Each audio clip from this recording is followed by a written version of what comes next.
Hello, everybody. Randy Adkins here. We are back to hopefully for sure finish 5.0 today. I've only got 4 quests left. I think counting the one that I'm on currently. I did start Sage last night and I really like it. Well, here, let's get into game. And I mean, I'm currently at the Crystarium. I just returned back here, but like one of my favorite things about Sage is the fin funnels. So I definitely made my glam try to look like a Gundam.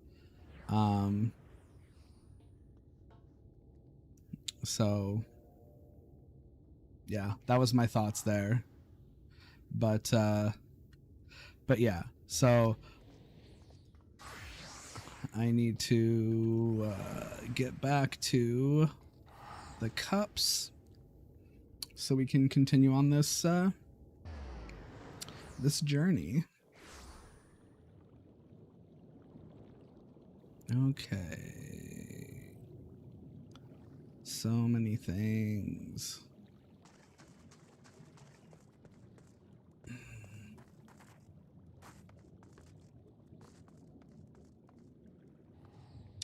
Oh yeah, I forgot about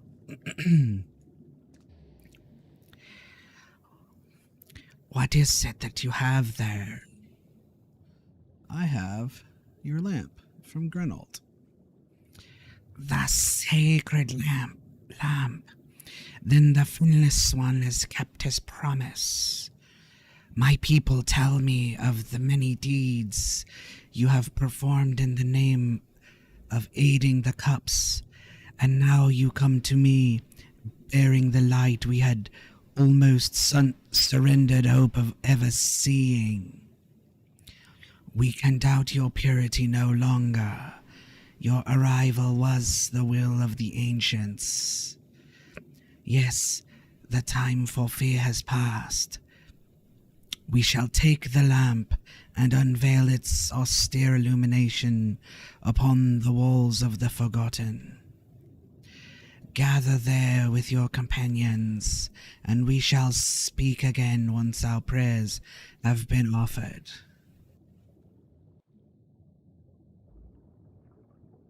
Okay, so lore teleport, most likely.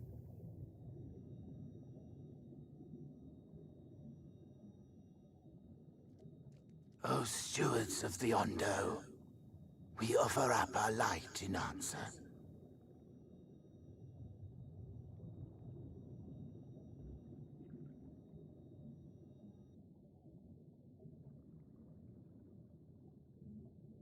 That crystal you showed the artisan.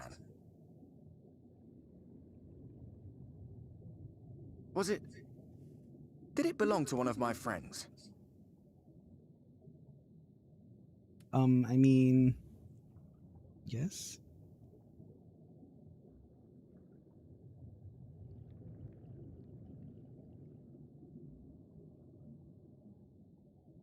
I tried to give you a measure of privacy. No one wants a spirit looking over their shoulder every moment of the day.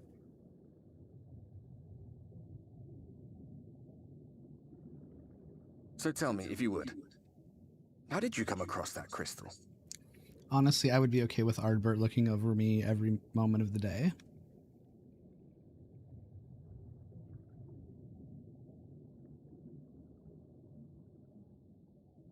It was Brandon's then.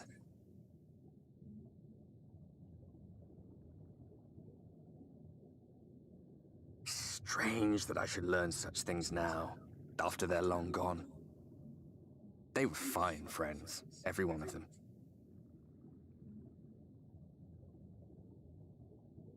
I didn't expect death to teach me so much.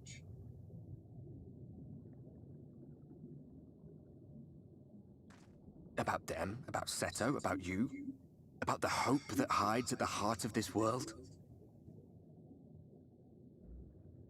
I've never been one for idle chit-chat, but if by some miracle I could see them all again, I doubt I would ever stop talking.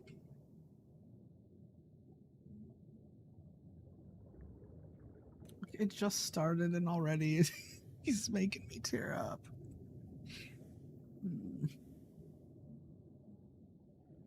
I'm grateful I got to bend your ear at least. And just for that, I reckon I'll stick with you.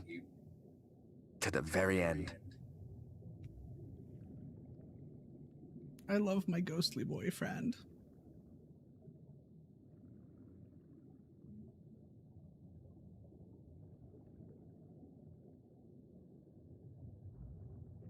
Apologies, we were a little late to the gathering.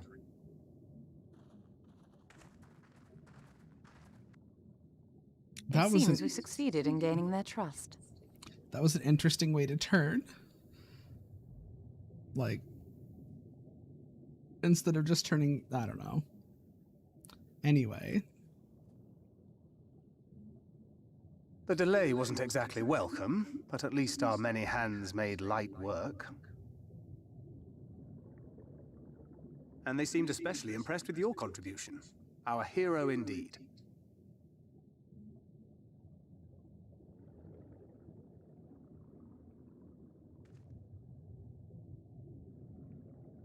Y'shtola was telling us those structures may date back to the age of the Ascians.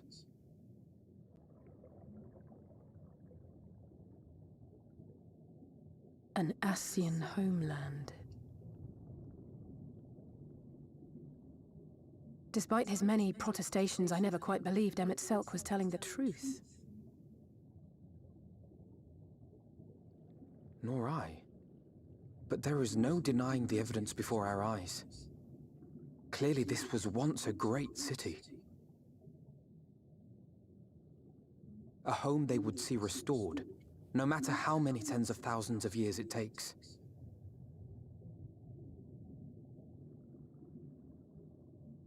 It's a hollow dream when you think about it. Even if they manage to rejoin all the worlds, they'll never bring back the ones who were lost. But would I have done any different?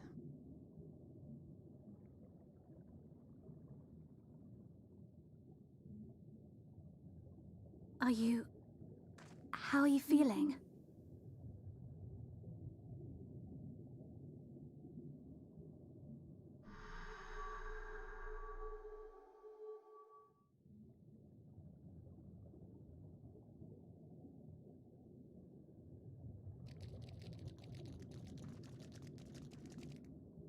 You have completed your devotions? Yes. To the honored ancients have we offered up our prayers and our gratitude. You too have our thanks. Might we trouble thee then to tell us more of the illuminated land of which thou didst lately speak?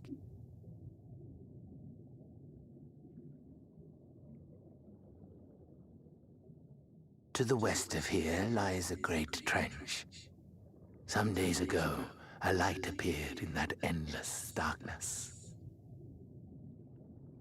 Curious, we ventured closer and discovered in the depths an entire city.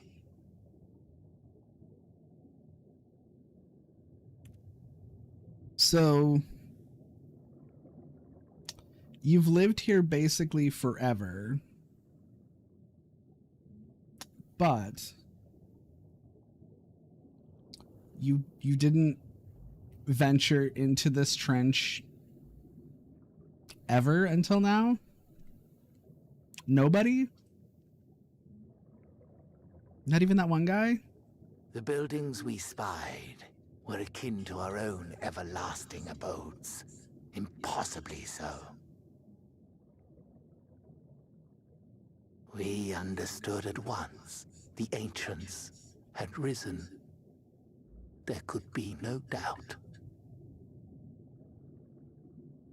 Taken with terror, we retreated to the cups, and I decreed that none should enter the trench until such time as we received a sign. And then we took your water away. Might it still be possible to reach this city of the ancients?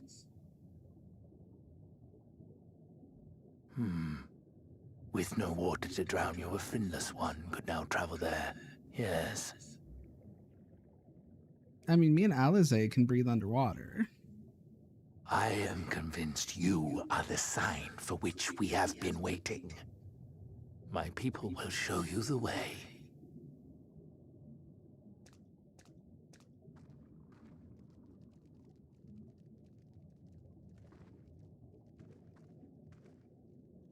Shall we? Let's.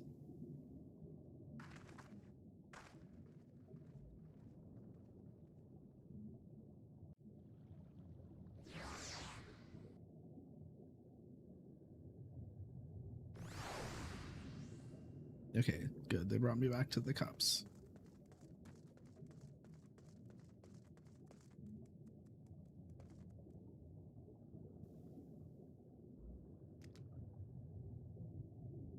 The chieftain has bidden me guide your steps to the illuminated land. Come, the way lies downwards. Follow the path of coral and rook, and join your comrades below.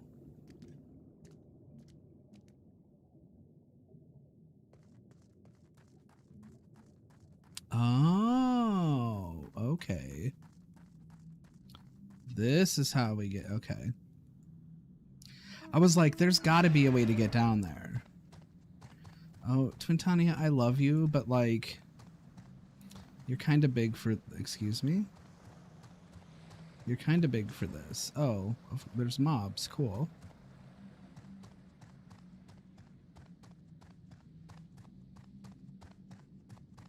Okay, let's talk to my friends.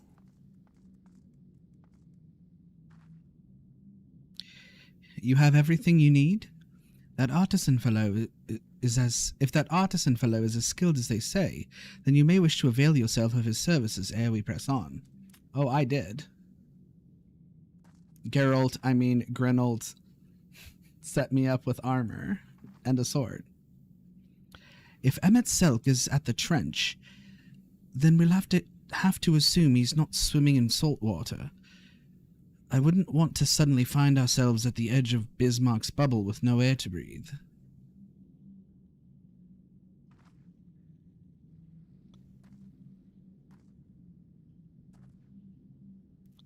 We're on our way at last. It seems far darker down there, but I'll not start at a few shadows. We are moving as a group, yes?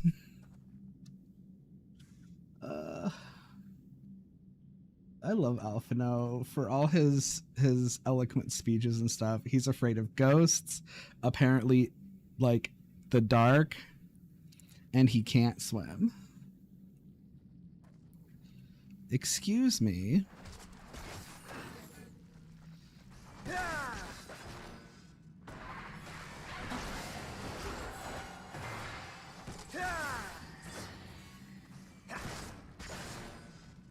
Look out, you two.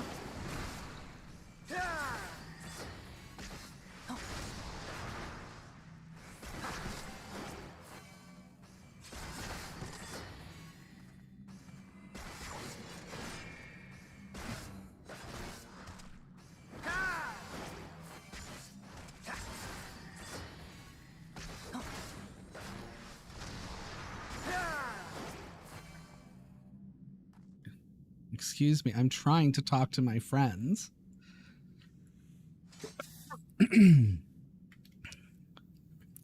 Emmett Selk hath made himself difficult to reach, yet every step we take bringeth us nearer to his stronghold. Let us not linger, lest the Exarch suffer for our late arrival.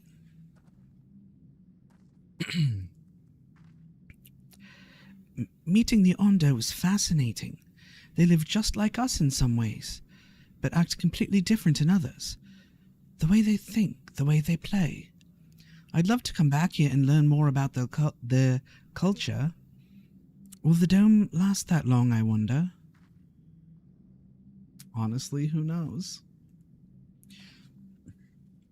During the time I've spent helping the Ondo, I've been introduced to quite a few of the local varieties of sea life, although sea monsters is perhaps a more apt term.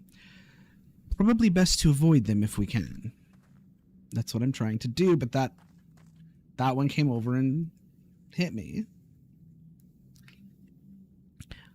All are gathered, yes? Then I shall describe the path you must take. Into the cavern beyond, and follow the wall down, and down, and down. Once at the bottom, find a passage to the northwest, then continue west, and west, and west.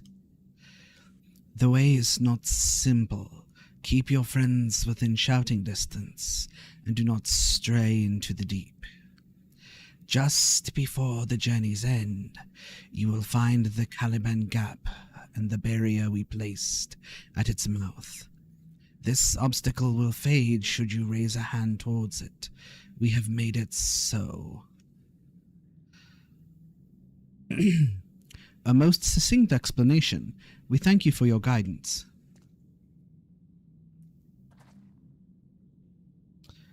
All right, deeper into the depths we go. And so it is. And now... Oh, hello, Reen.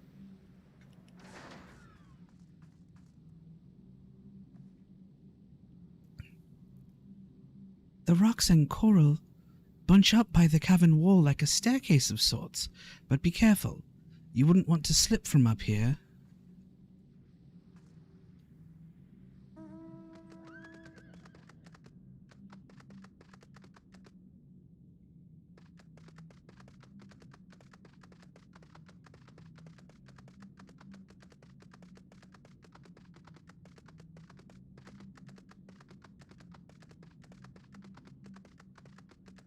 Okay. Oh. Hello, Thancred.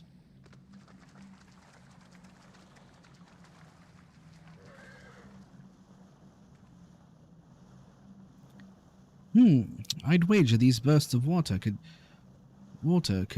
carry you clear to the top again.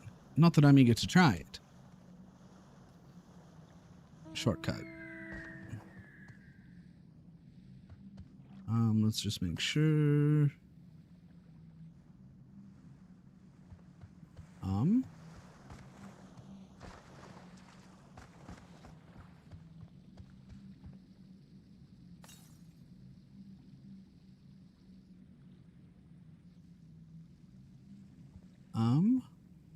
Did I...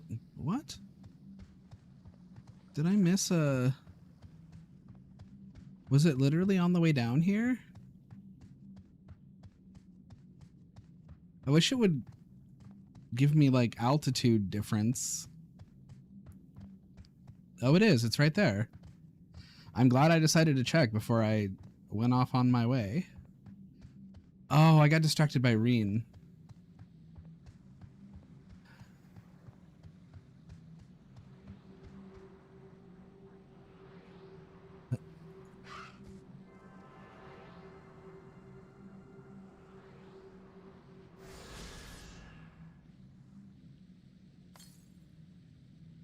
Okay. So that should be the last in the world when I can't believe they reduced it to 4. You used to need 10.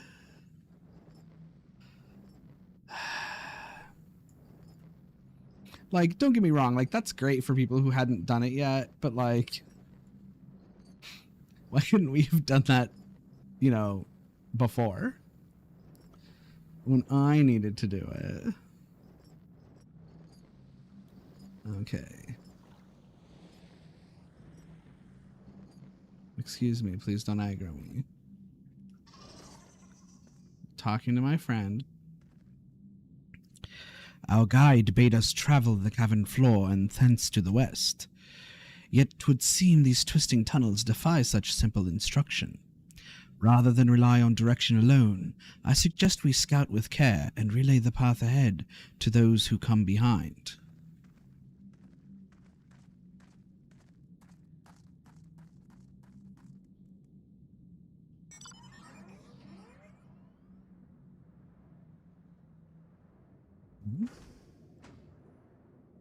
Oh, I'm actually down in the trench thing now. Nice. Y'shtola hath forged ahead. Shall we continue our own advance? Our own advance?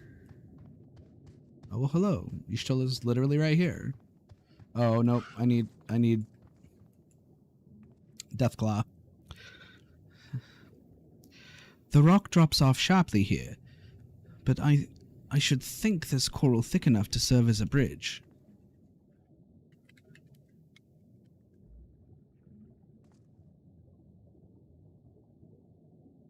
Yep. Nope. We're not. We're not taking the squishy sound. I hate it, so we're doing the mount where I don't touch the ground.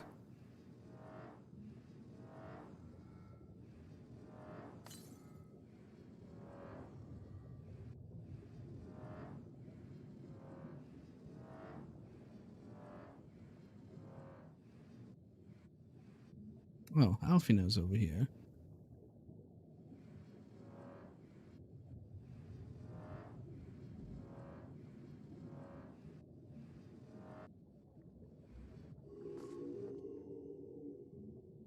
Ah, Rando.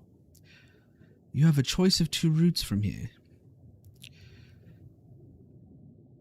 You can either take the long way to the south along the rocks, or skip along this coral branch as Alize has done. I, for one, shall be following my sister's example.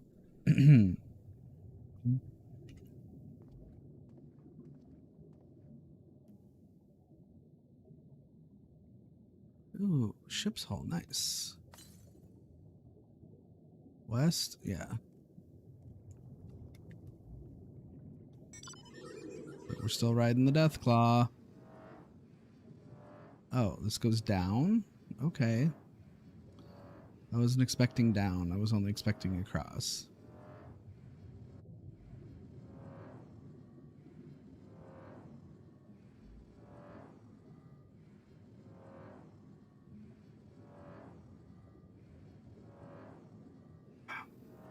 Sorry. Let's see. Go away. I don't want to fight you. I just want to talk to my friend. Phew. Not to it. Alize has gone... Alize has already gone ahead. We should catch up to her.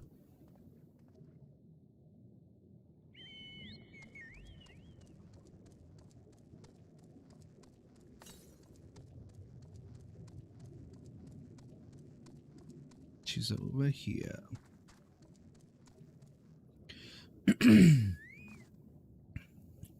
There you are. Come on, I think I found the tunnel we're looking for.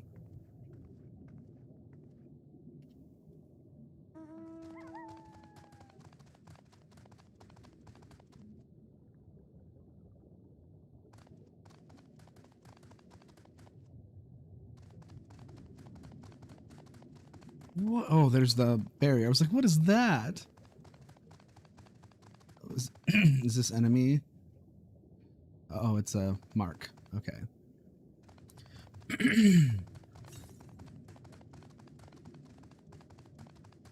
So still more west.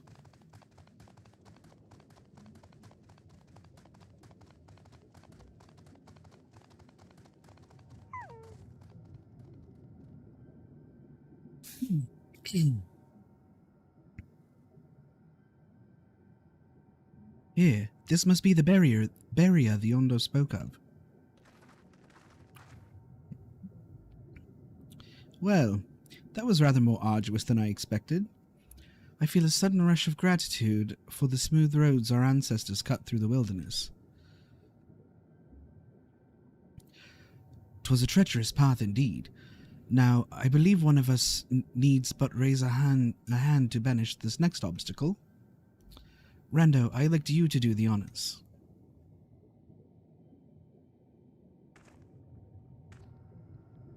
Attuned to that barrier.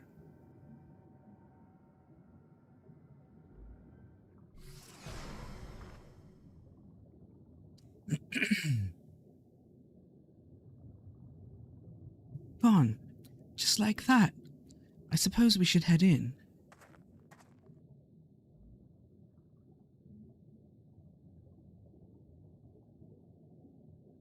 Like as not, this tunnel will be just as perilous as the road we walked to get here. Let's all stay aware of our surroundings, shall we?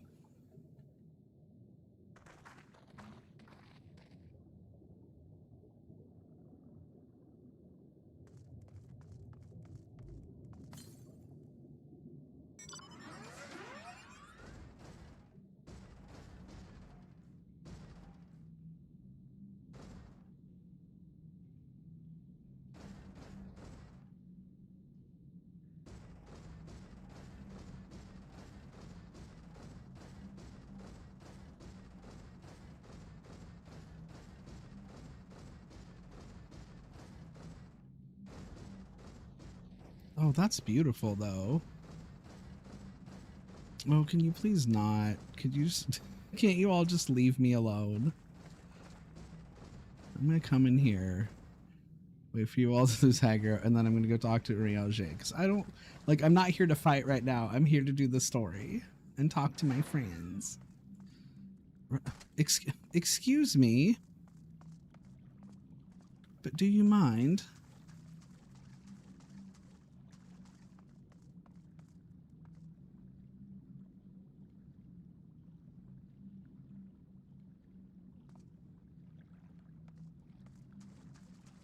No, I might need to fight that one because it's right there.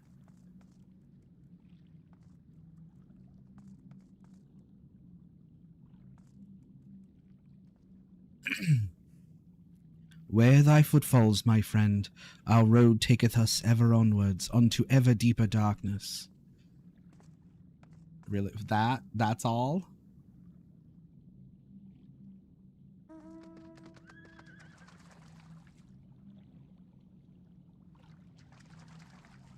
What are you?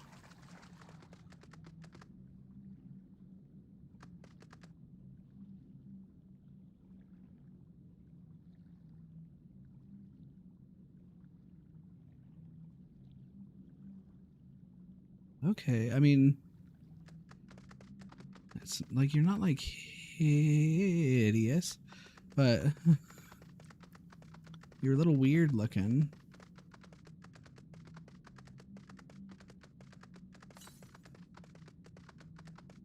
Okay, we're almost there. And I have a feeling... Oh. Feeling it's going to be right in front of us when we come out.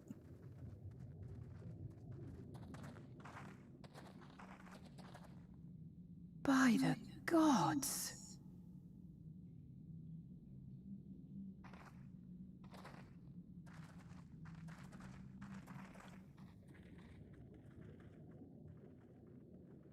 Oh, she's not kidding. Oh my god.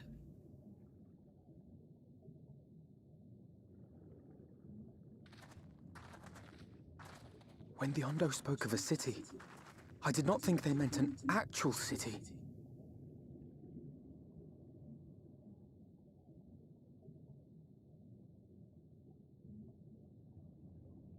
Then we are seeing the same view.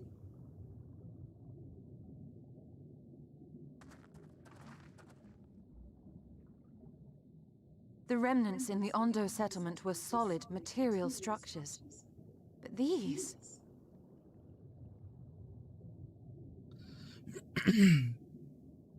Everything here pulses with ether. 'Tis an enchantment on a monumental scale. Oh.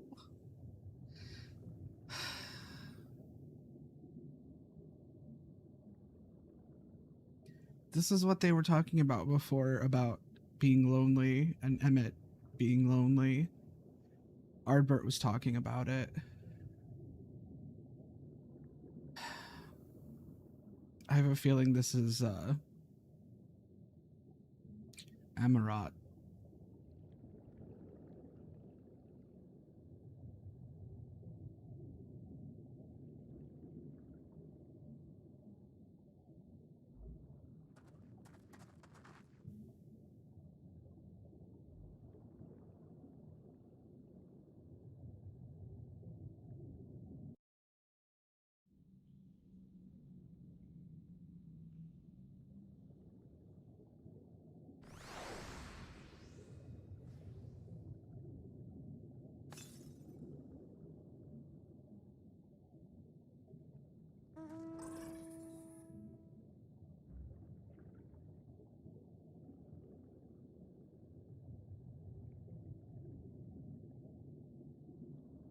Sorry.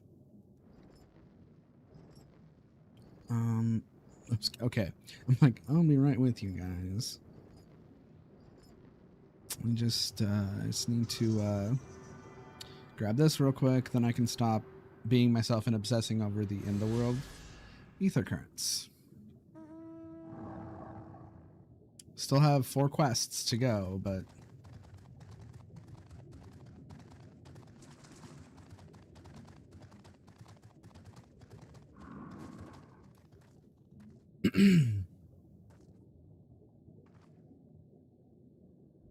when the chieftain spoke of lights shining from the abyss, this is not at all what I imagined. Why would Emmett Selk do this? 'Cause he's homesick.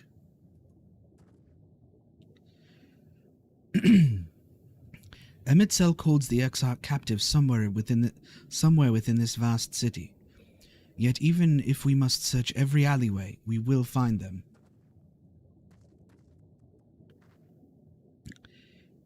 You'd think all those tall, dark buildings would be frightening, but for some reason, they just make me feel sad. Me too, Reen.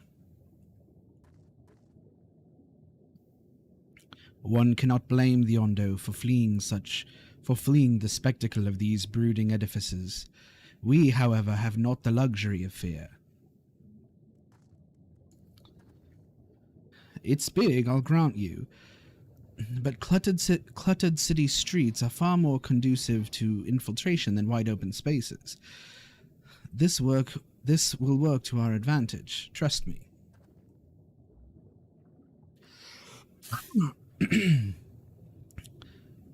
Rando, did you note the style of the architecture? 'Tis the same used for the remnants at the cups and the mural's painted towers. Look closely. Emmett Selk has not simply reclaimed these ruins. He has layered the semblance of an entire city upon them. Gods, the magnitude of his artifice is staggering. Though it pains me to admit, we did not fully understand the feats of which an old-world Ascian is capable. Okay, so I'm getting Heaven's Eye, and I can choose...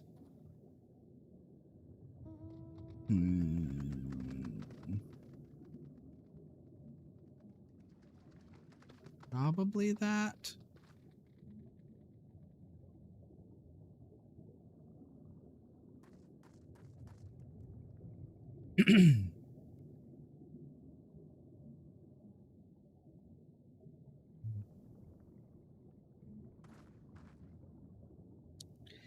It's intimidating, yes, but we have to start somewhere.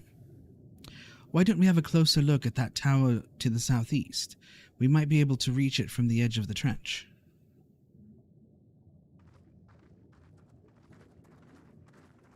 Okay.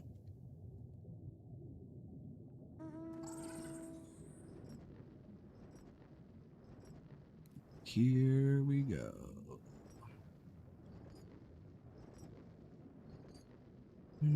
God.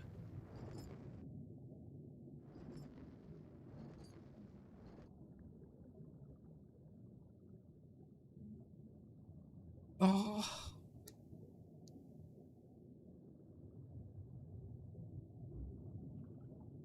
So, I bought the LP box set, and I just realized that this is where Emmett Selk is on the Shadowbringers one.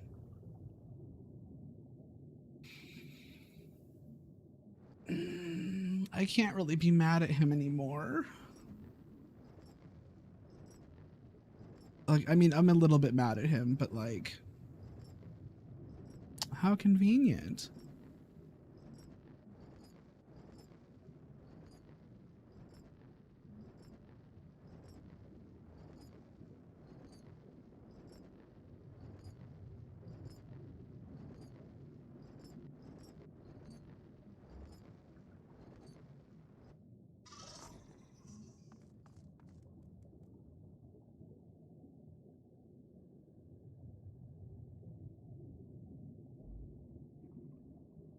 Let me look at these doors.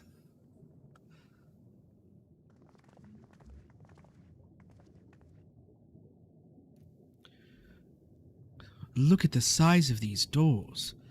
Now I know how pixies must feel.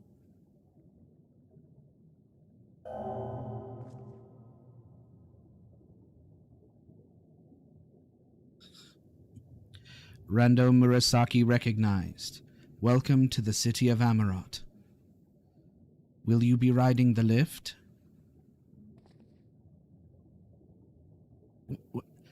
Did this building just welcome you?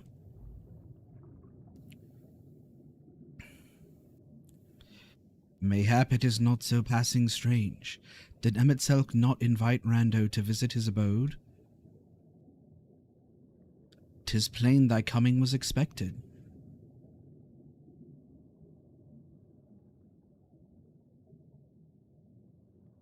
And where will this lift be taking us?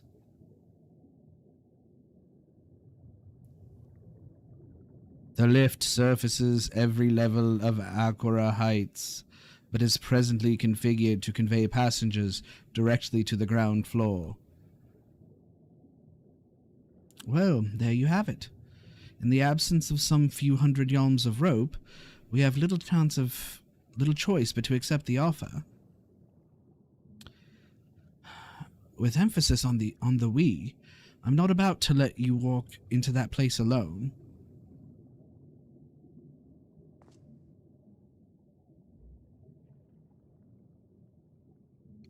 I wish to ride the lift. As you wish. The lift will arrive shortly. I wish I had like an echo effect I could turn on for my mic.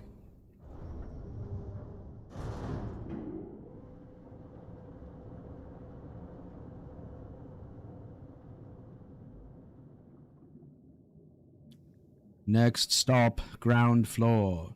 Facilities include the Bureau of the Administrator, the Bureau of the Architect, and the Capitol.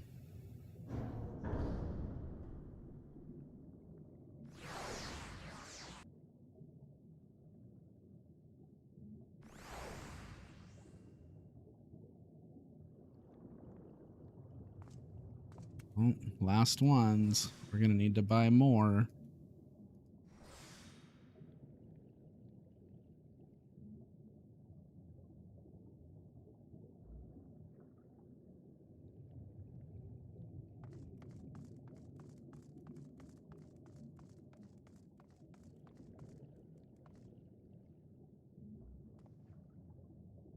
If mine eyes do not deceive, we stand in some manner of communal square.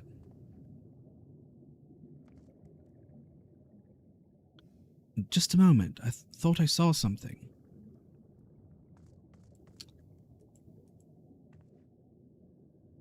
I just can't believe how tall everything is. I mean, yeah.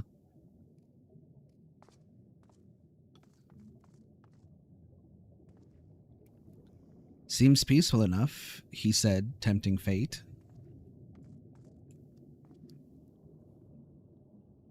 Each of these towers seems a veritable city in itself. Even a Gigas would feel inadequate in such surroundings. And that, I mean, I suppose that's another thing, like, you know, us as, you know, being, you know, in the real world, you know, skyscrapers are a normal thing to us. This just looks like a big city. But, like, these guys have literally never seen anything like this before. Not even remotely. Oh, that's crazy.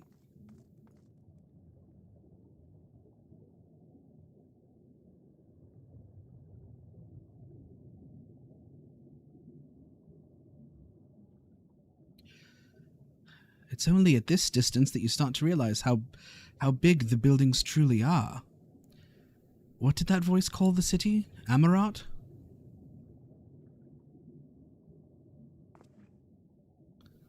Look over there.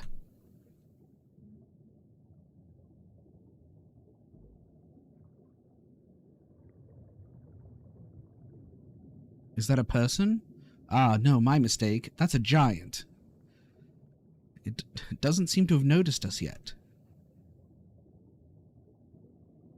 Giant or no, a resident of this place may have much and more to tell us. I say we make the first move. Alphino, you can't just... This boy.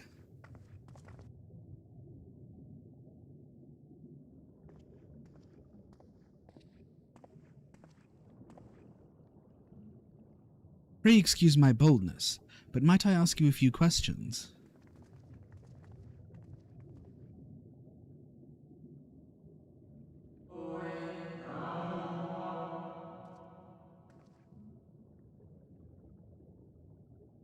Oh, what adorable costumes. Are you children on an excursion? This district has much to teach you. How odd. That sounded like no language I've ever heard, and yet I understood every word. Just as he understood us.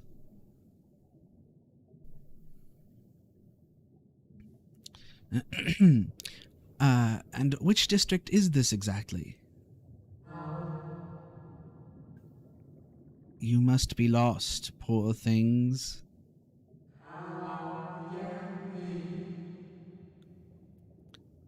You stand in the Polylarite district, wherein lie the institutions most vital to the management of our star.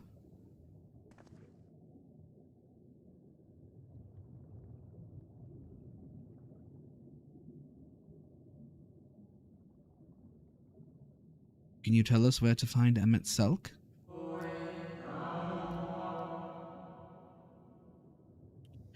Ah, I see. You've come to marvel at the workings of the Convocation of the 14.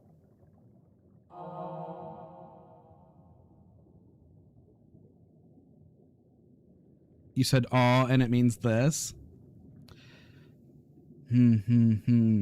Hardly surprising, I suppose. The whole world holds its breath as the final days draw near, and our brightest minds race to implement their plans.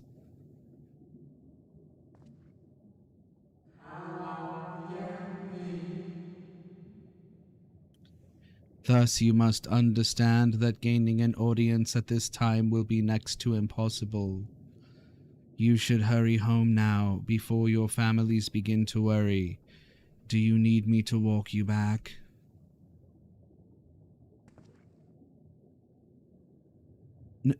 No, thank you. We will be fine.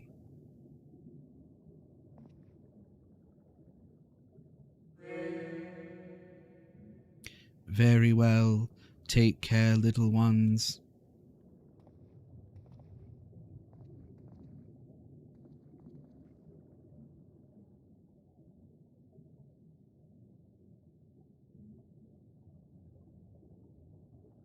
What was that about?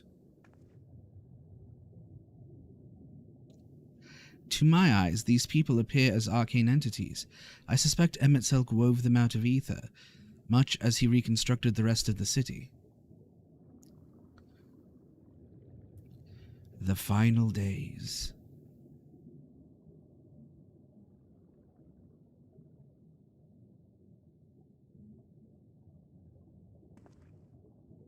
Such words well befit the oblivion described to us by our Asian foe. A catastrophe of unprecedented scale, which did set in motion the summoning of Zodiac, and thence Heidelin herself. But that happened centuries and centuries ago, didn't it? That man spoke as if they were rushing to avert disaster here and now.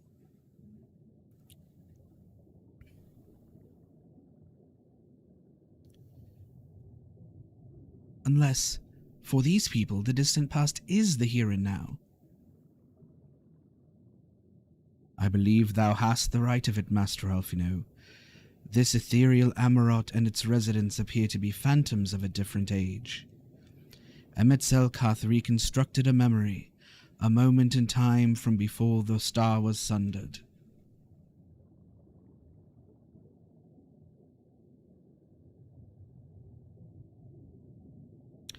So, we find ourselves in a long-destroyed city inhabited by the long-departed. An unusual situation, to be sure, but at least we were able to parley with these ancients. In fact, they seem downright eager to chat. I say we use this to our advantage. Split up, strike up some conversations, and see if we can't learn the location of our quarry. And while we're at it, it wouldn't hurt to wheedle out a few more details regarding this convocation of 14 and their impending disaster.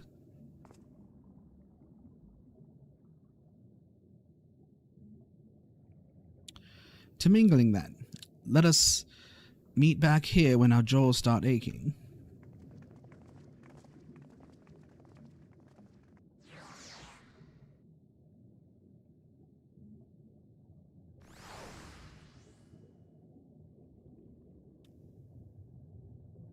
Let's see.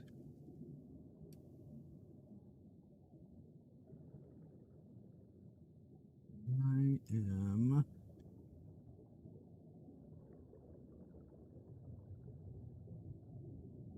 on the second quest of 4.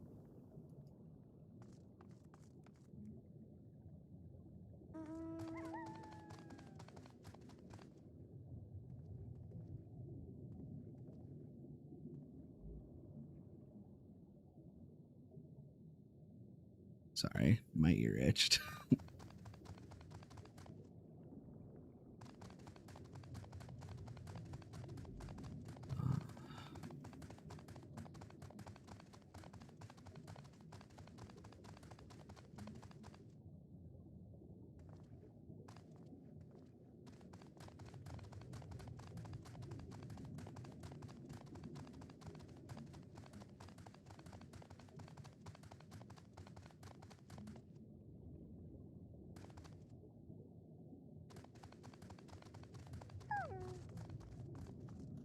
Jeez. If you could perhaps explain the finer points of the creation process.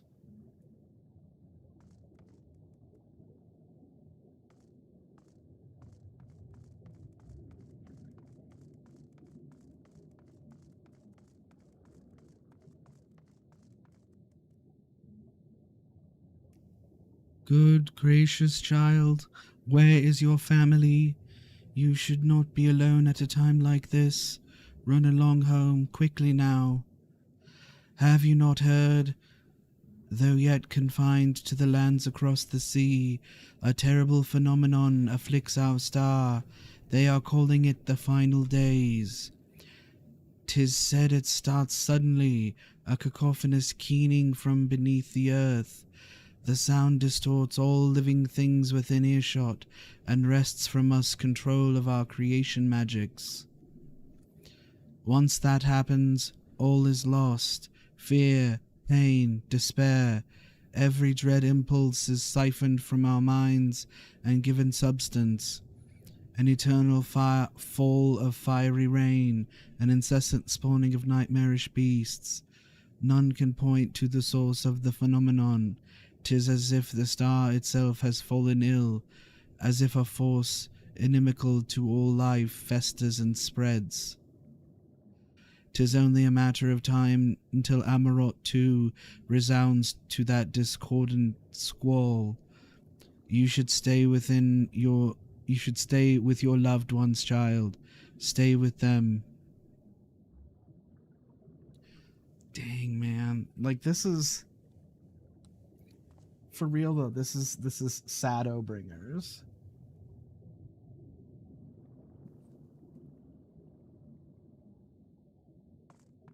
Where else do we got? Right up here.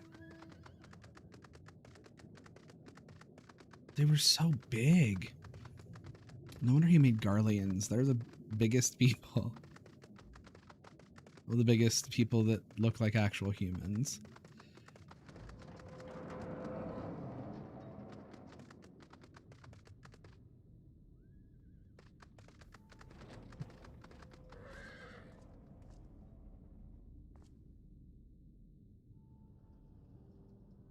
Yeah, I'm gonna check something real quick.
see here.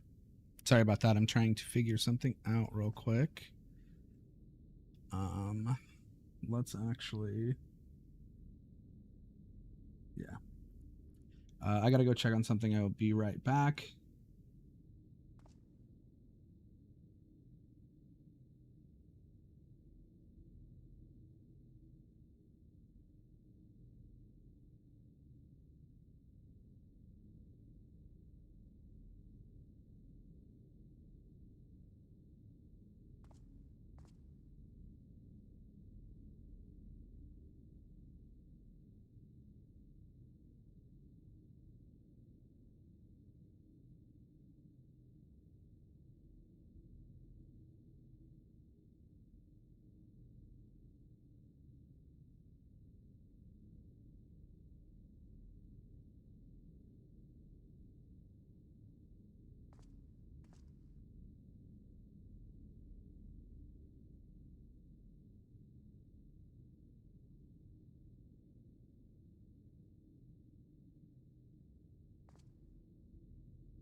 I'm back.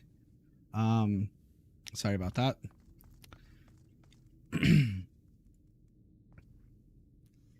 An audience with Emmett Selk? I'm afraid you have the wrong office, little one. And besides, he will be far too busy to field the questions of curious children. Surely you have been told of the looming catastrophe. Every resource available to the convocation must be spent upon ensuring our world survives.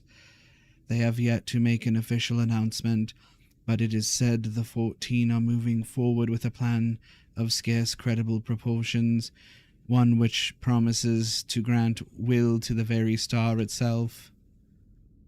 They will invoke the mightiest spells of creation to birth an entity of all-encompassing magnificence, and then they will rewrite the laws of existence. 'Tis a huge undertaking, and it must be completed ere the corruption spreads this far. Thus I say to you again, do not hold out hope for an audience.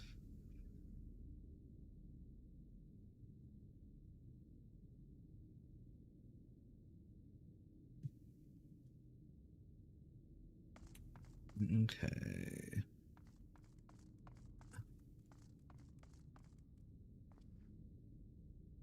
This your first time here? Take a number if you haven't already, then settle in for a good long wait. Welcome to the Bureau of the Architect, little one. I should be glad to assist you in locating the concept you seek after I have finished assisting those ahead of you in the queue. Realness right now. Take a number and wait in line. The line might crash, though. This is the Bureau of the Architect, little one. If you require assistance, I would be glad to assist you, but are you certain this is where you should be? Well, apparently no. So don't mind me.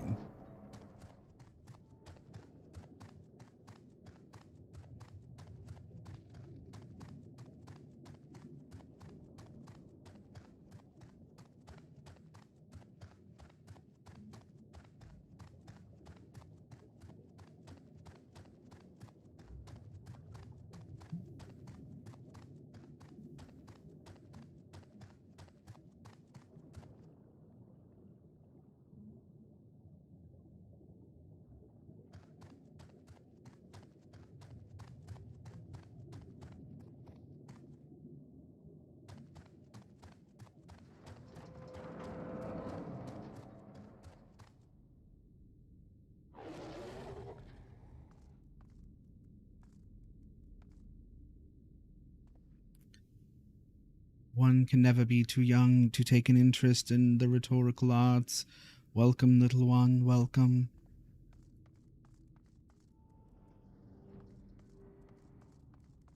Just in case that cutscene's me, I want to talk to this guy.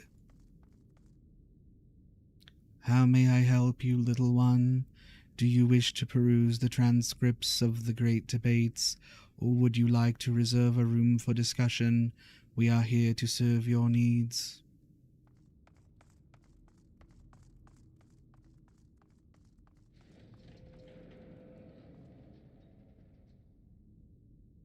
Twould seem the hall is host to a most precocious visitor this day. And what, pray tell, shall be the subject of our discussion, young one? The convocation and the handling of the coming peril. 'Tis only natural that you should have questions. Shall we begin with the members themselves? As all know, the 14 are the wisest and most puissant among us. They are the stewards of order, responsible for decisions which keep the star turning season after season. Be it the speaker, La Habrea, or the emissary, Elidibus, each seat is occupied by an elected sage of surpassing intellect.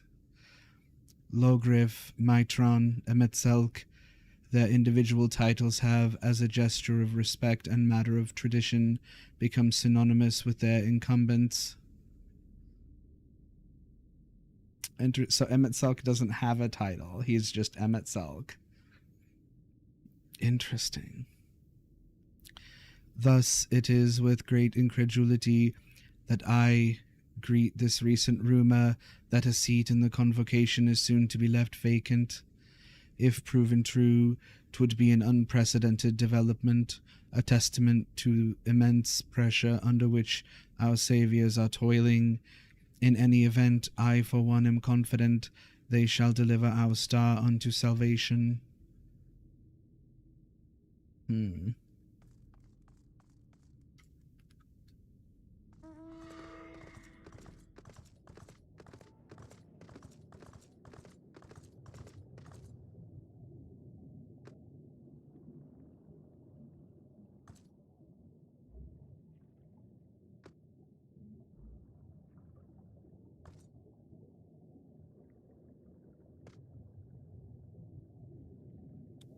Okay, so it's...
There we go. Sorry.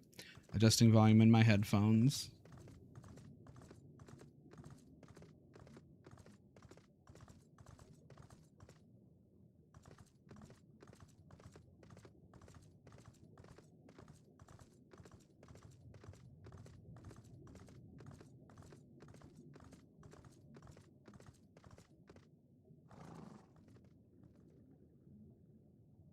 Well, that was an experience.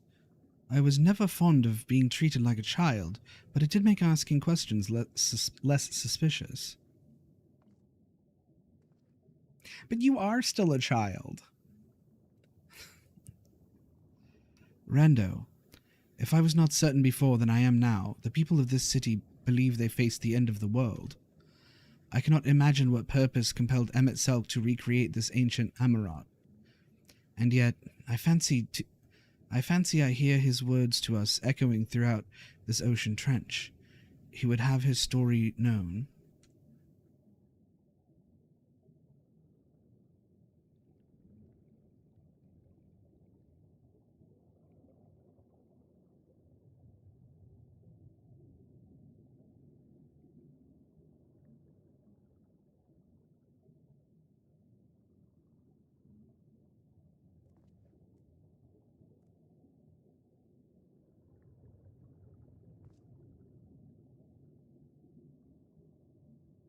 Oh, ether current.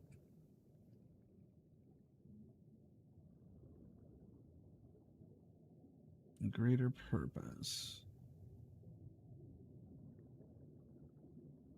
Oh, so this is like the next to the last thing.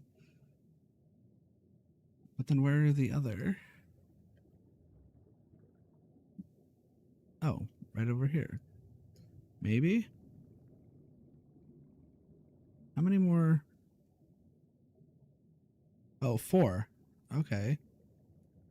Well, Alphino, I will take this, and then I'm going to go do those other ether current quests. Alphino is awaiting the return of your other companions. We can compare notes once the others return. Hopefully then our next move will become clear.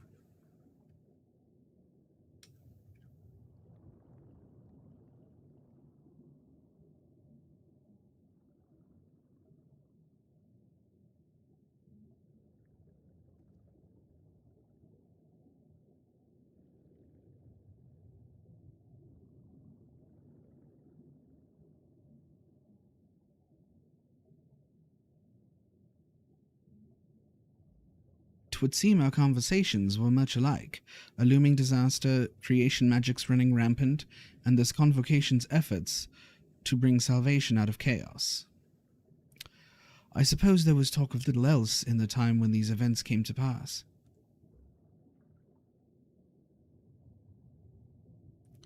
Ah, Urianger, if I may, what are your thoughts on the ancients' art of creation? A fascinating discipline indeed. Aught the mind can conceive may be rendered in reality. All that is required is a clear concept upon which to focus one's will. 'Tis not dissimilar to the primal rites taught by the Asians, wherein ritual ceremony breatheth life into figments of myth and legend. I see we arrived at the same conclusion, then. The people who lived in the age before the Sundering were blessed with vast reserves of mana. No matter how draining these creation magics must be, it seems they paid the cost with not more than a fraction of the ether which coursed through their own bodies. If we were to attempt the same, such spells would soon deplete our energies, then seek to draw the balance from elsewhere, from a hoard of crystals mayhap, or from the very land itself. Thus, when this art of creation was placed into our hands, it became, in effect, a means for destruction.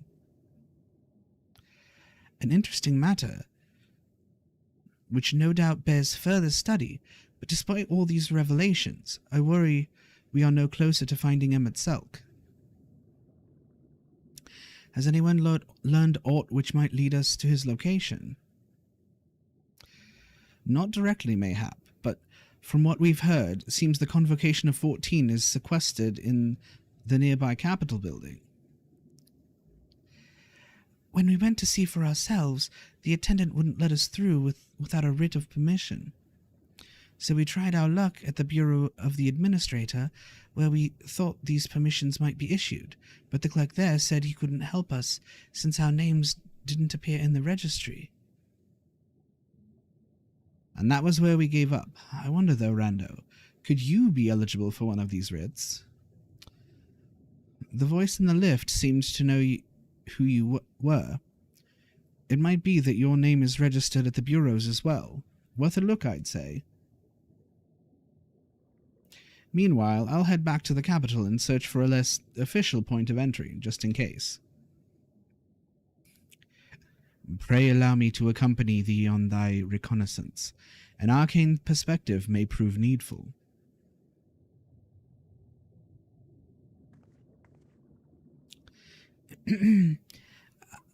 I think I'd like to speak with more of these ancients. Maybe they know something that could help cure Rando's condition. Would you mind coming with me?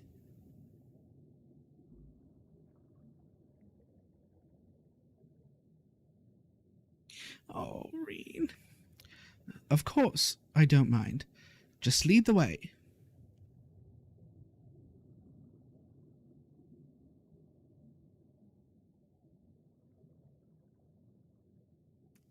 Then Yashola and I will busy ourselves with further exploration. There is surely more intelligence to be had. And so we part ways once more. This time, however, let us reconvene in front of the capital.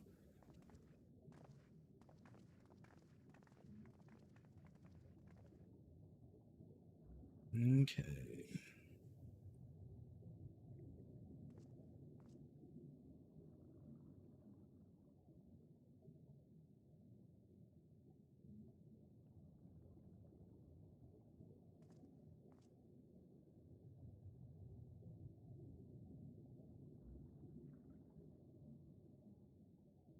Yeah.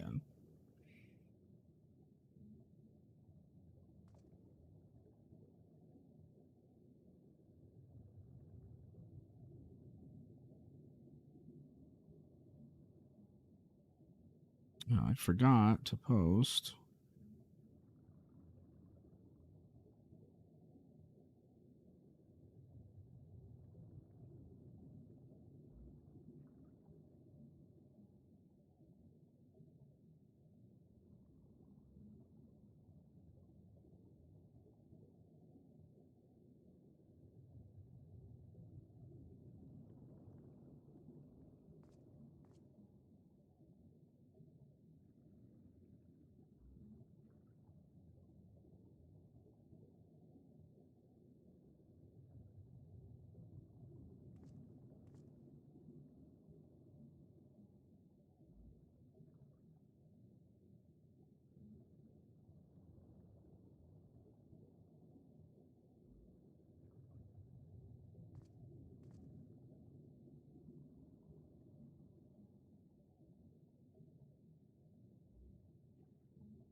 I wonder if this will show me.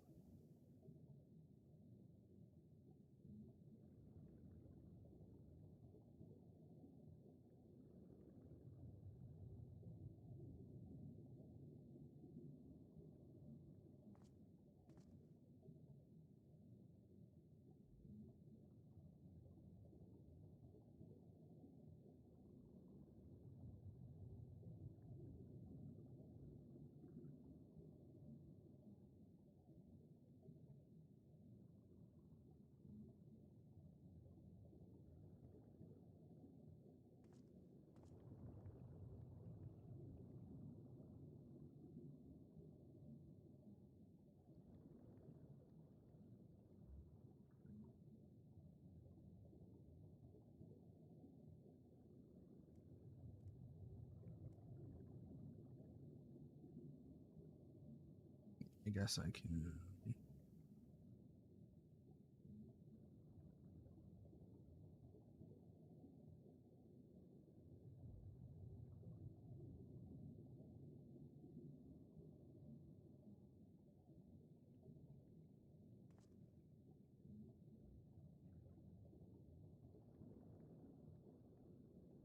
See. And then.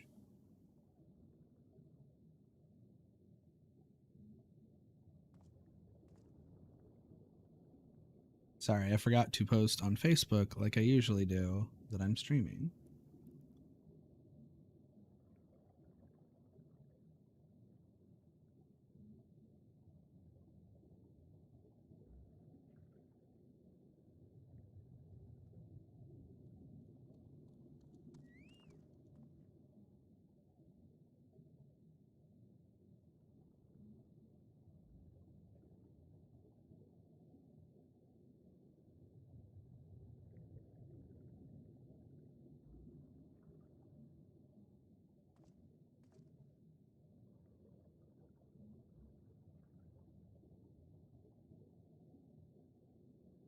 Now, I think I'm done messing with stuff now.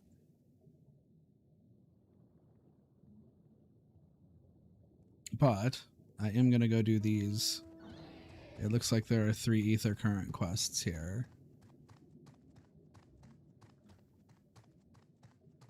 Patronizing Amaratine.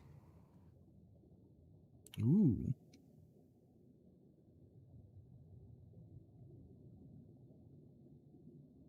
Struggling to conceal the disapproval of my attire. I must say, little one, those garments you're wearing, they are your own original concepts, I take it. Clearly they must be, given their rather singular flamboyance. I would never dream of stifling a fledgling creator's creativity, but to parade about in your cultured individuality is hardly praiseworthy. An Amaratine of character shares their creations with the community. They do not hoard them for their use alone.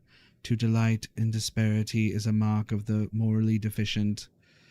Disparity engenders feelings of want and resentment, which degrade the bonds of fellowship. Thus do we encourage creators to share and share alike, else we risk kindling the embers of covetousness and violence that ever smolder in the hearts of all. Therefore I must implore you, little one, to cast aside your original trappings and don the communal robes, that you might acquit yourself as an equal among many. In doing so, you will be afforded greater respect and autonomy. Worry not, for this will be a simple affair. I recall seeing a gentle soul outside the Hall of Rhetoric, carrying robes perfectly suited for one of your diminutive stature. I am sure they will be glad to share their wealth with you. But do hurry, little one. The eyes of the collective are ever watching and weighing your worth. Okay.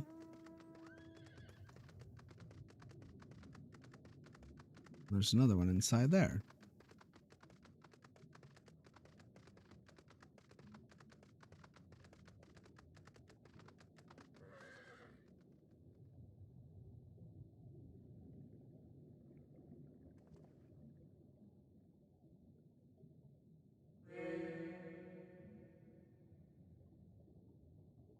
Oh ho, aren't we looking rather smart this day?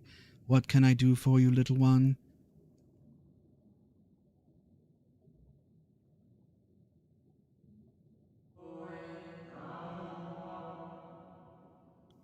Robes to serve in lieu of your ensemble? Ah, how prudent. Alas, I have nothing I can offer you at this present time. The ones your associate saw me carrying earlier were a failed experiment. I never intended to make them so small, so I disposed of them shortly thereafter. A failed experiment?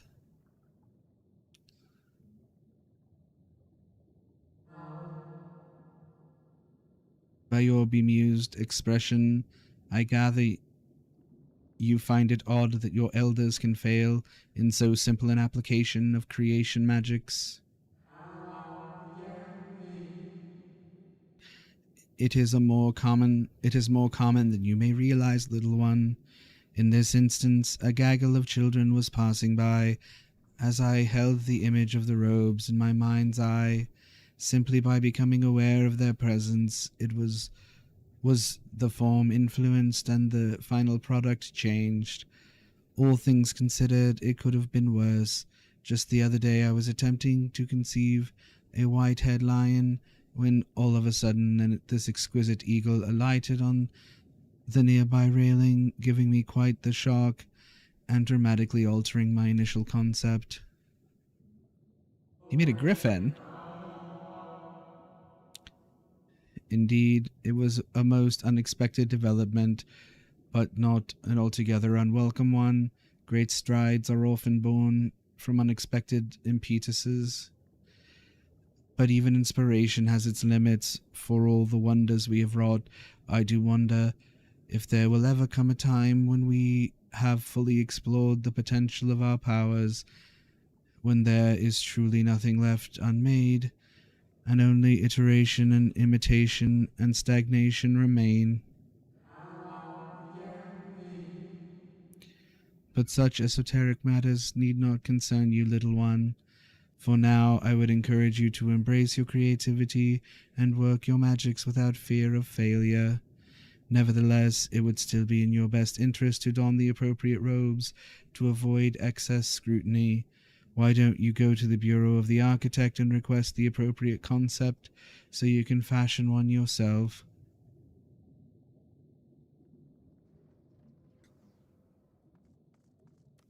Okay.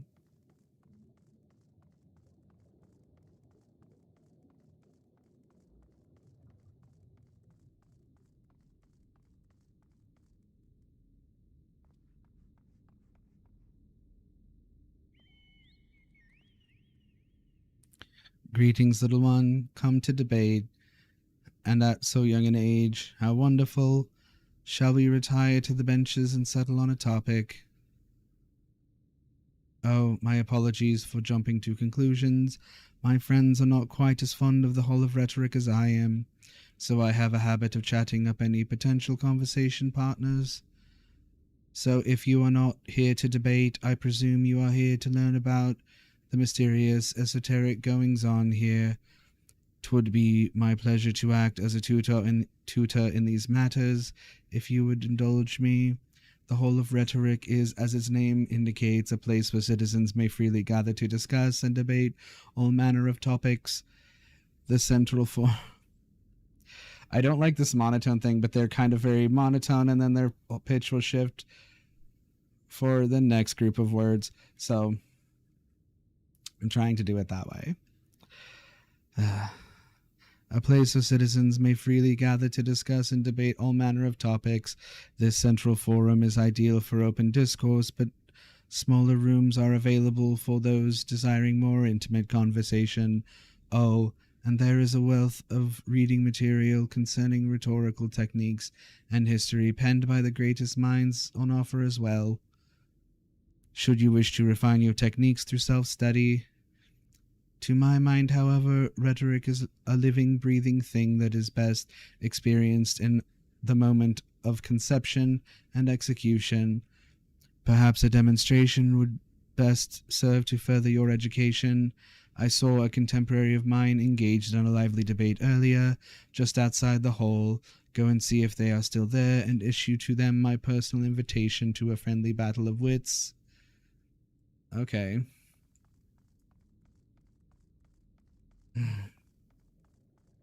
There's a lot of dialogue in this.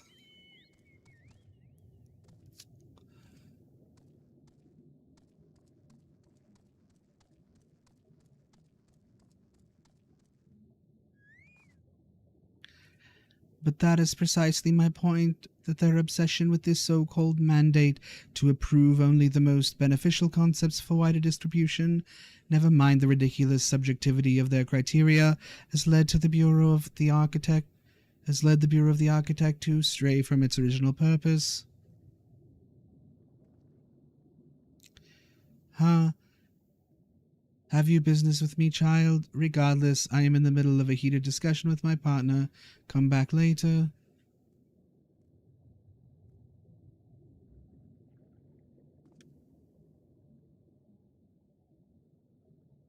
No. My position has nothing to do with the intrinsic value of unique identity and whether or not it's retained. Rather, I posit that the reproductions of a given concept are inherently imperfect, and thus they are themselves unique, albeit in minor but significant degrees, and most importantly, this variance is not to be condemned but celebrated. Better that than to strive in vain for an impossible standard that, even if met, would leave us lesser for lack of diversity.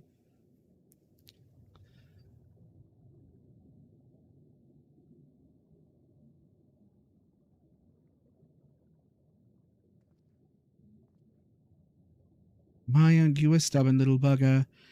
It's strangely endearing, I must admit, but we have all the time in the world. Why are you so insistent that I speak with you this very instant? That guy challenged you. Ah, you are acquainted with that chatterbox? I suppose I do owe them a debate or two, and now is as good an occasion as any, so be it.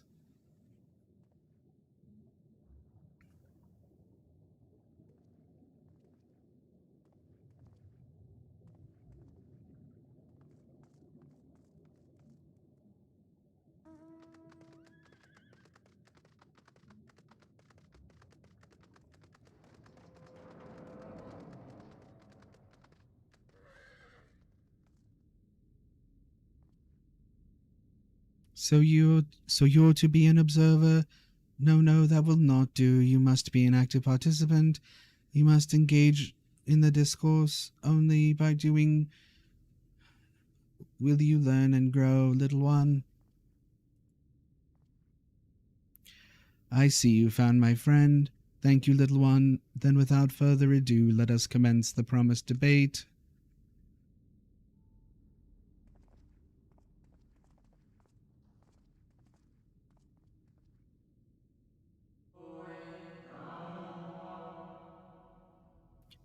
As to the matter of what subject we shall debate today, I propose the recent calamity which has befallen our friends across the pond. What do you say?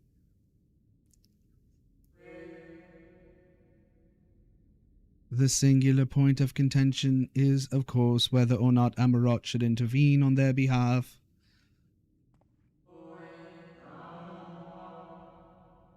I believe we should. The scale of the disaster which threatens that distant metropolis is of a scale heretofore unseen, and so equally considerable resources must be committed to countering its effects.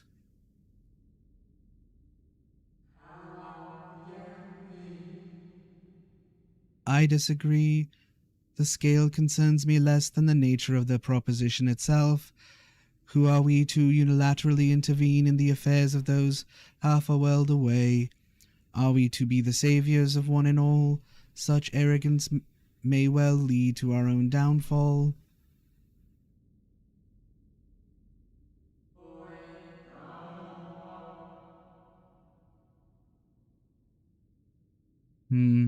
While I understand your concerns from a philosophical standpoint, I fear you are too quick to dismiss practical considerations out of a desire to maintain an unassailable moral authority.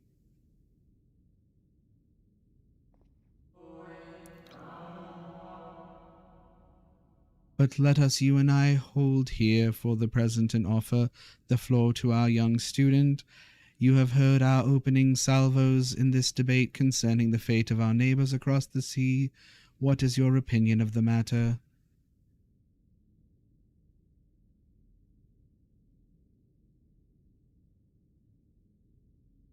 To ignore the plight of those one might conceivably save is not wisdom, it is indolence. Look at me. I went to Girbania. I went to Doma. Gotta save people. Indeed, indeed. The same can be said regardless of one's opinion on the morality of intervention. There is a clear and undeniable benefit to Amarot in using the situation as a test bed for our newest creations, that we might develop and refine our defenses against a potential threat to our own city.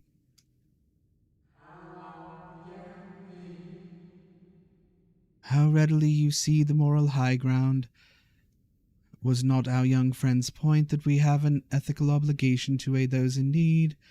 Yet not only do you instead elect to focus on the benefit to Amarot alone, but also deprive our distant neighbors of the agency to determine their own fate.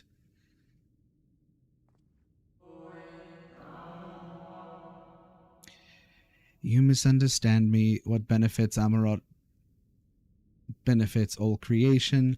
I firmly believe for the knowledge and wisdom we stand to gain from intervention can then be shared with others, empowering everyone to more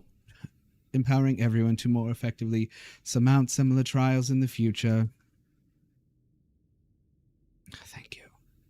Please, yes, thank you.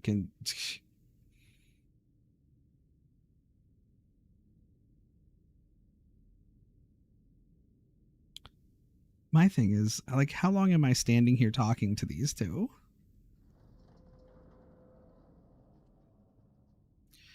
I must say, it has been far too long since I engaged in such refreshing exchange of ideas. My colleague was equally delighted by the opportunity, you may be assured. Some decry it as a little more than an academic exercise. After all, we failed to reach a meaningful consensus, but I dare say they miss the forest for the trees. Are we not more enlightened by the experience? Have we not been exposed to a greater variety of viewpoints? Is there not value in this alone? I truly believe we are blessed to be part of a society that exalts the free exchange of ideas and that encourages active participation in the public discourse. This may have been no more than our first foray into the exciting world of rhetoric, but I sense you have the soul of a debater in you. You may well have potential to change Amarot in ways no one ever thought possible. I shall be watching your trajectory with great interest, my young friend. So much dialogue.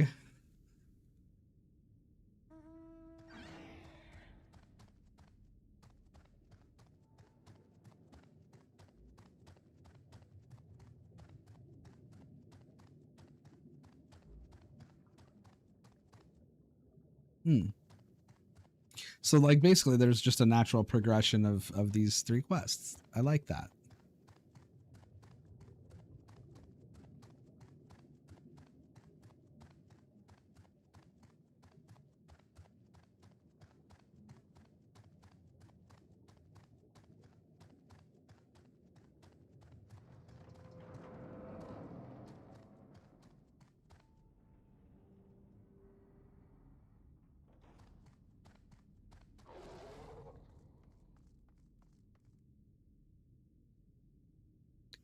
Welcome to the Bureau of the Architect, little one. Are you here to request a concept for personal use? If so, what sort of concept did you have in mind? Robes, I guess? Ah, communal robes. That will take but a moment to prepare. But before I fill your request, I should caution you. Pardon me for asking, but your creative potential is, relatively low, is it not? We are trained to assess these things, and I fear you do not possess the ability to express this concept in physical form. It's almost as though you completely lack it, though that can't possibly be. But regardless of the reason, you needn't worry. We have special tools that may be used to address this very eventuality. I will furnish you with an etheric rope you can use to restrain one of the misbegotten cabooses that congregate in the plaza north of the Academia and Ida.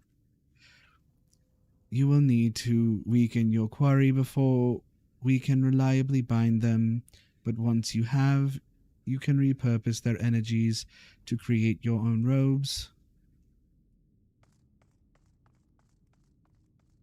Okay. Bureau attendant. Lay it on me.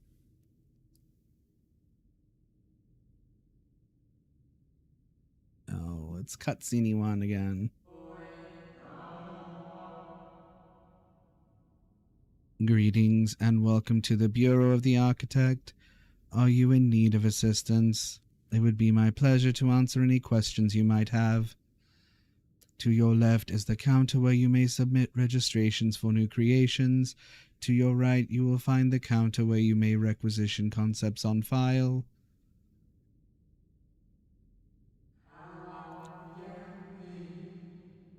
Am I correct in assuming you are not familiar with the services we provide? I see. A more detailed explanation is in order, then. You understand that by harnessing the powers of creation, we can give physical form to all manner of concepts, yes?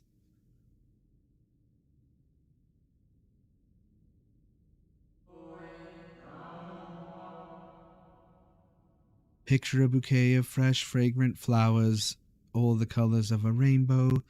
Now picture those self-same flowers formed of delicate crystal, impossibly fragile and radiating hues beyond the visual spectrum. Every day, our people push the boundaries of imagination to conceive new and striking designs like these. But there are limits to what a single individual can shape with their abilities alone.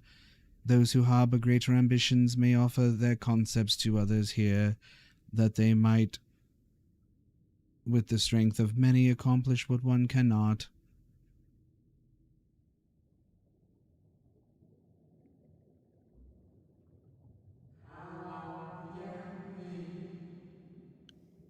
Not all concepts are approved for wider distribution, of course. Dangerous, subversive creations pose a risk to everyone, and so it is only after a comprehensive evaluation, after a concept is judged to further the greater good, that we permit it to be shared with the community.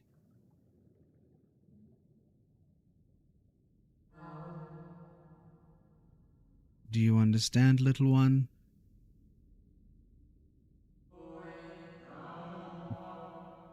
When I'm looking up, I don't have much nod. Since you are here, I think you might benefit from conversing with some of the others currently availing themselves of our services. Why don't you go and speak with some of the citizens awaiting for their registrations to be processed? Much as I would like to believe my explanation was more than sufficient, I expect you may gain greater insight this way. Yay, let's go talk to more of these guys.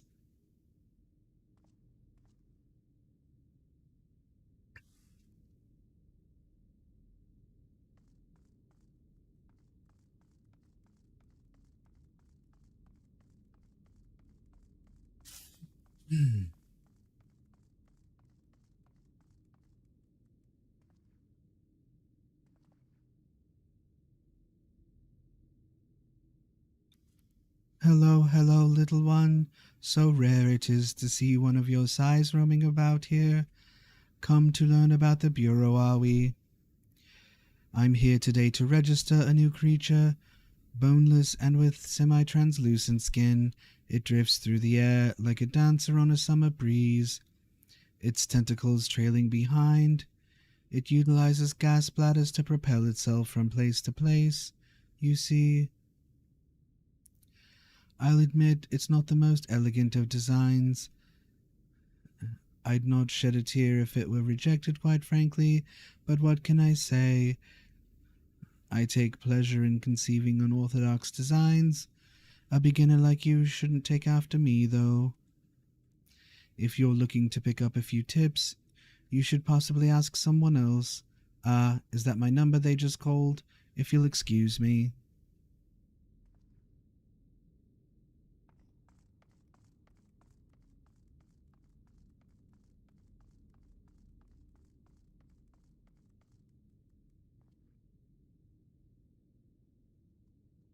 Are you the child I saw speaking with the attendant earlier? I thought so. So young and already so eager to learn about concepts and creations. That curiosity will serve you well, little one. I've been credited with a few popular concepts, I'm proud to say. I'm hoping that my latest will be equally well received. Autonomous figures. I say my latest, but really it's the product of many others' efforts and individual insights. But such is the case for every masterwork, I reckon. Autonomy notwithstanding, these creatures know no fear. They are wholly devoid of emotion, and will without hesitation or resistance engage in any dangerous activity, even if death is assured. There's a beauty in that, I think, and I hope the officials do so as well. I tell you, there is nothing more nerve-wracking than and thrilling than the waiting period before you receive the result. I love and hate it in equal measure. Anyway, that's all I've got to say about it. If you're still keen to learn more, why not pester that worrywart over yonder? Come to think of it, I think their particular creation was designed to appeal to children.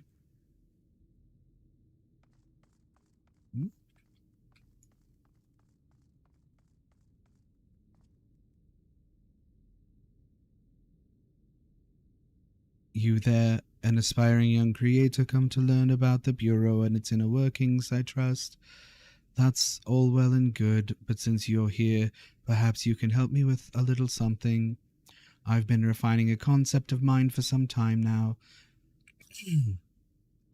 Adorable little creatures designed to be the perfect plaything for any young citizen, but I'm still terribly unsure if it's ready to be submitted for approval.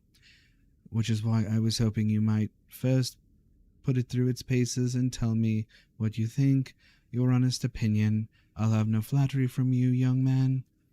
This matrix will allow you to summon my creations, but don't use it here. Take it outside first, and don't be afraid to play rough. It's all part of the fun.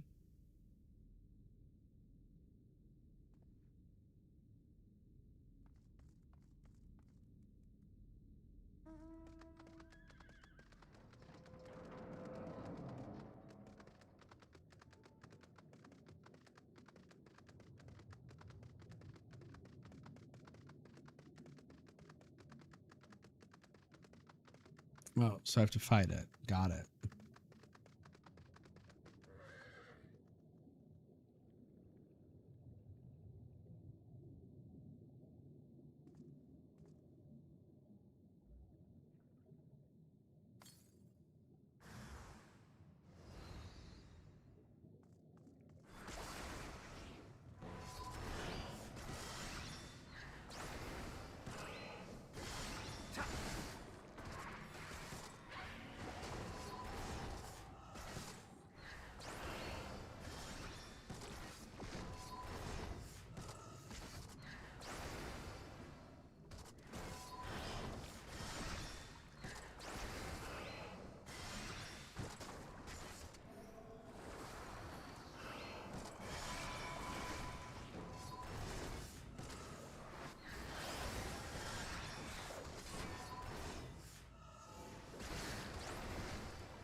No, I don't think those are good.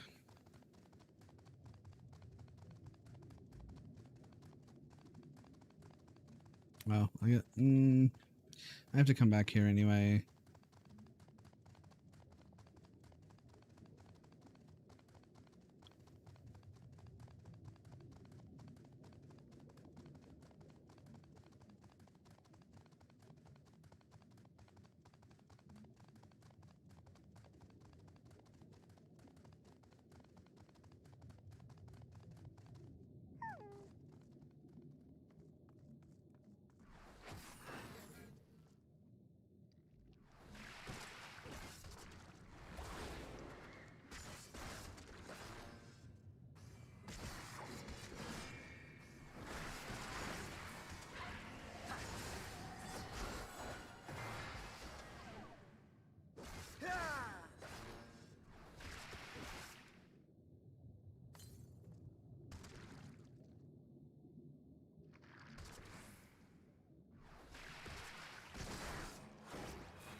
Okay, so I don't know if he interrupted me or if he had to be at 25%, but we're ready to go back now and get our other 2 ether currents. Then we can go back to main story.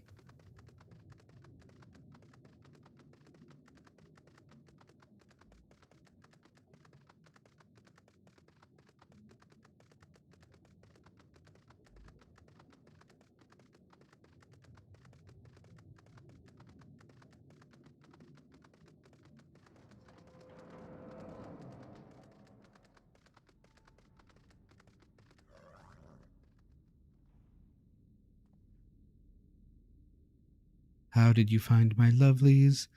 Were they as delightful and engaging as I hoped? Tell me everything, spare no details.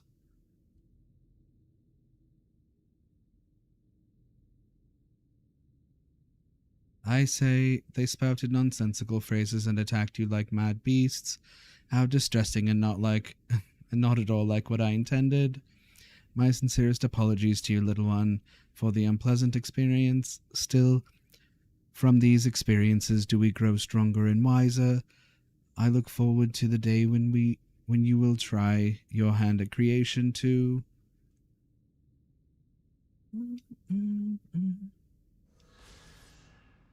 All right. And welcome back, little one. Did you succeed in binding a cubus? Yeah, I did.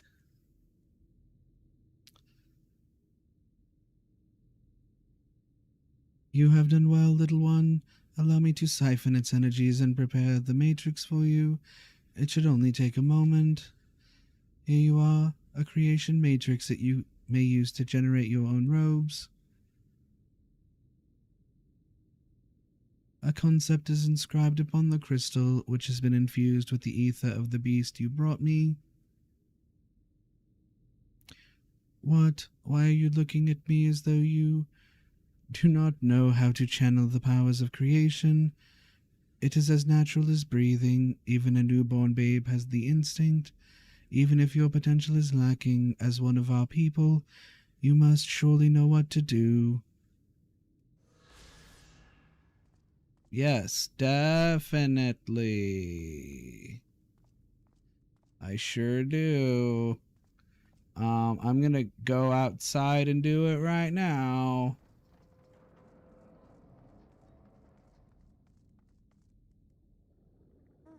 Quick, let's get out of here.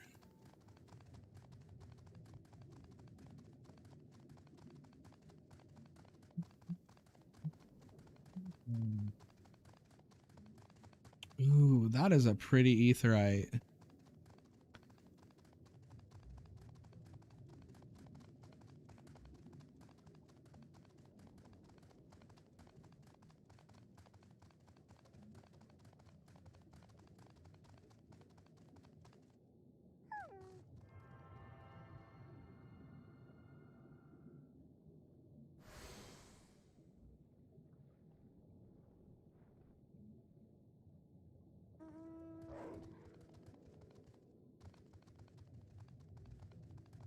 All right. Bureau of the Administrator.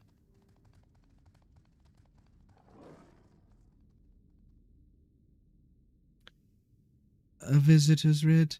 Yes, I can assist you. Full name, please.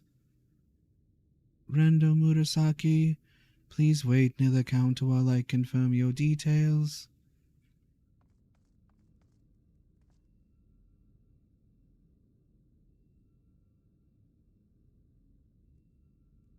There's a little clock ticking in the music that just stopped.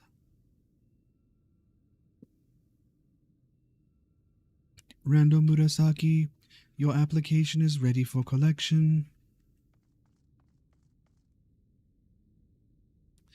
As your residency was approved by Emmett Selk himself, further forms of identification will not be required. Here are your application documents. Submit them to the Bureau of the Secretariat, and the clerk will issue you with a visitor's writ for the capital. Okay. What do you got? What are you provisioning me with? Oh.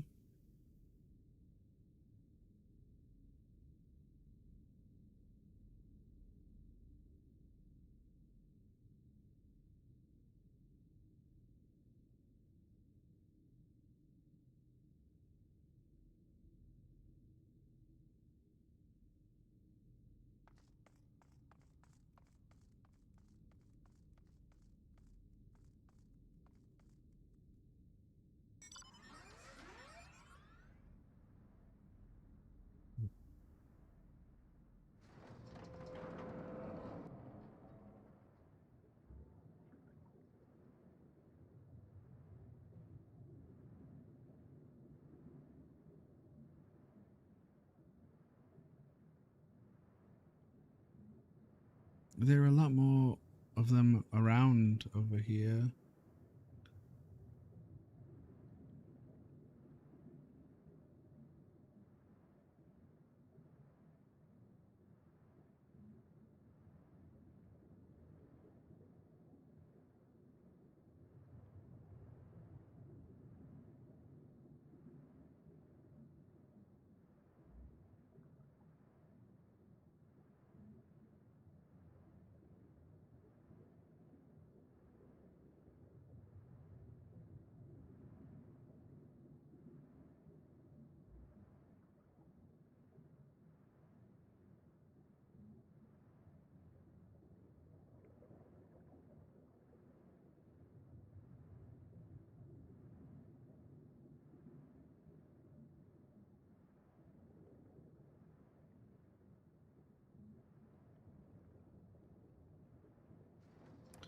All right, here we are, the Bureau of the Secretariat. There are a lot of people waiting, but I was invited by Emmett Selk, so I get to skip the line. Next, please.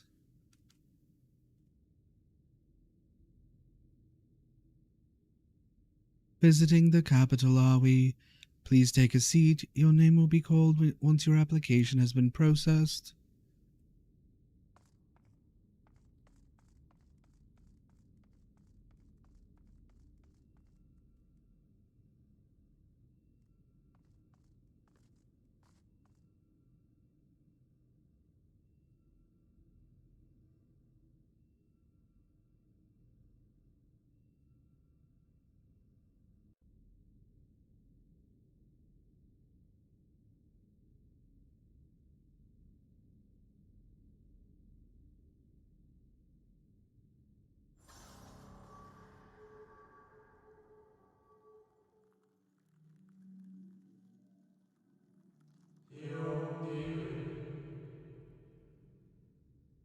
May I?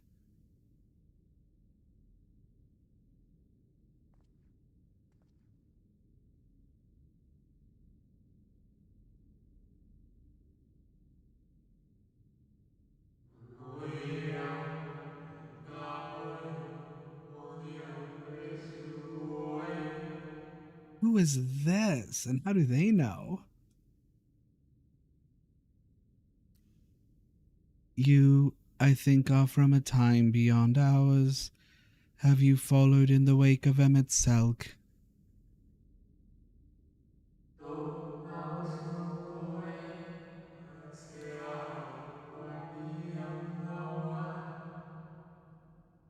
Nay, there is no cause for alarm. I am simply a shade, here and not here.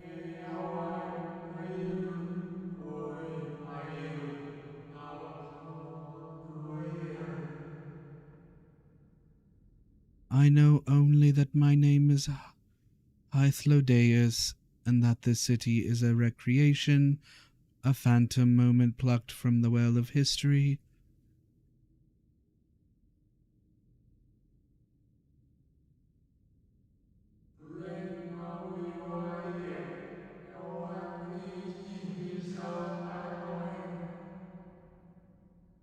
These others seem unaware of their pale existence, but I wonder if Emmett Selk's mind was distracted when it came to my reconstitution.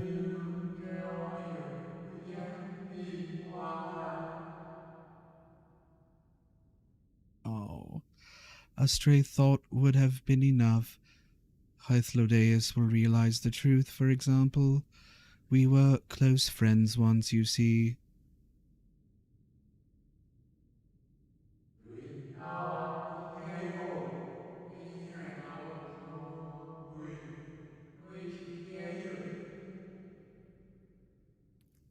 Yet in spite of my perception, I played the same role as the rest, a bit part meant to bring color and noise to this well-crafted stage.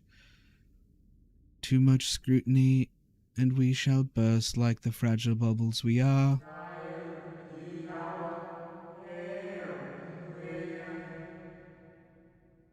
Thus, I tell you again, my presence is not to concern you.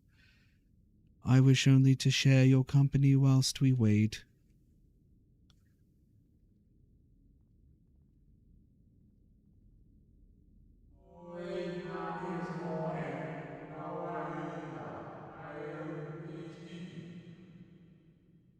If you've come this far, then you know of the catastrophe which awaits us on our morrow.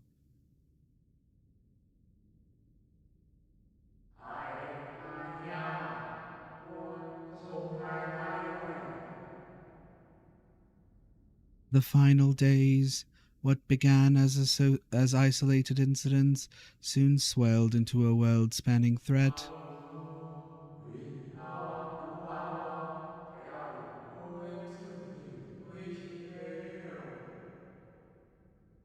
The convocation of 14, well, it was 13 at the time, endeavored to create a will for our star. They would repair the fundamental laws of order and halt the spread of destruction.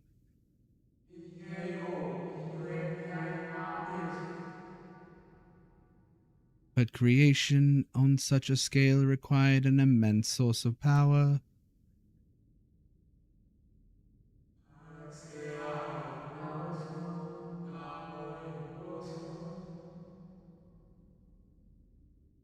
Of those of us who still lived, nearly half offered up their lives in the name of salvation.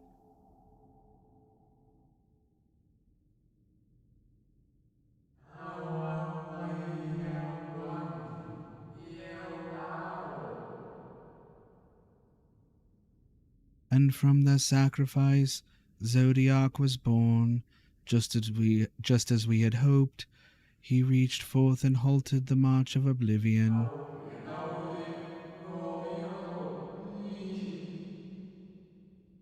Yet oh how the star had suffered. So many species lost, the land was blighted, the waters poisoned, and even the wind had ceased to blow.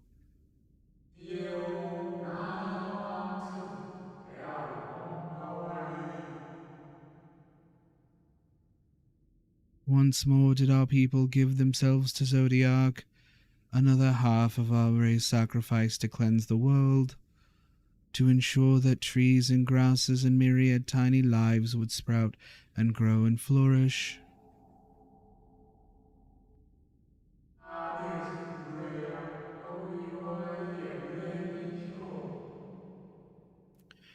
The cycle of life had begun anew, and we reconsidered the means by which we might protect it.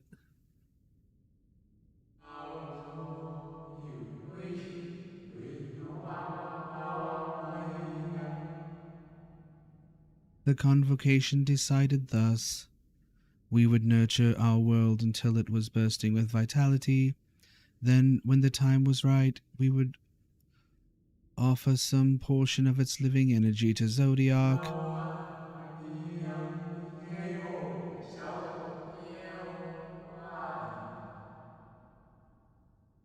In return, he would restore to us those brethren whose souls had fed his strength, and together we would resume our role as stewards.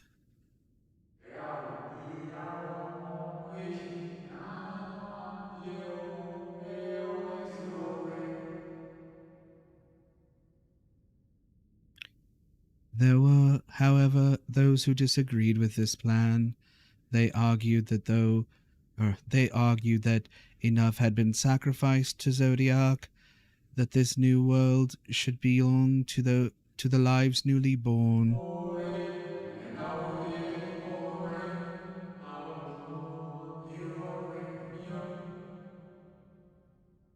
These dissidents surrendered their life energies in the creation of Heidelin, an incarnation of their opposing belief, and for the first time in history, our people stood divided. Know you, then, how this conflict ended?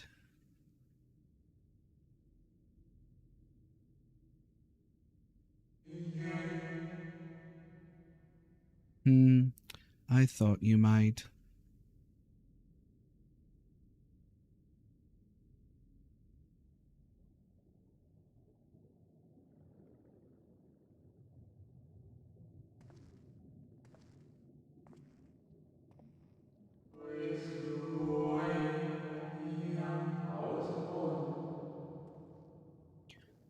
Emet-Selch has ever been a champion for the will of Zodiac.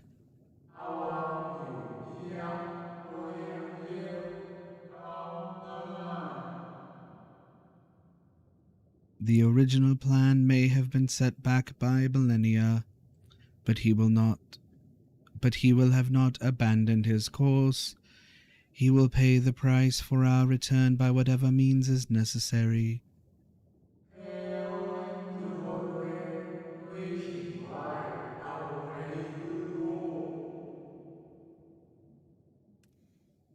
And though he may carry himself with a certain glib ease, Emet-Selch is not a man to bear his burdens lightly. In fact, I imagine they have only grown heavier with every passing century.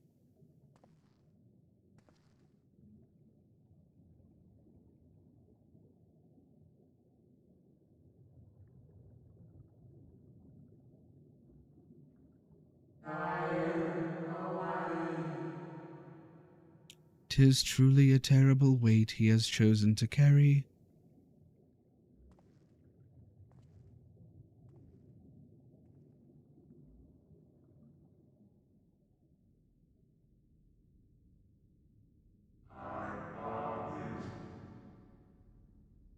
Rando Murasaki.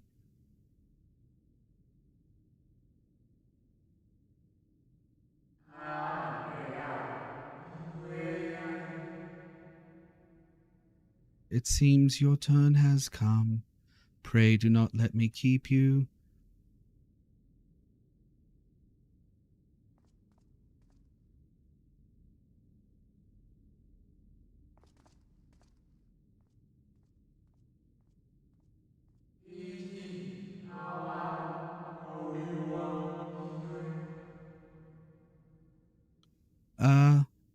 There was one last thing.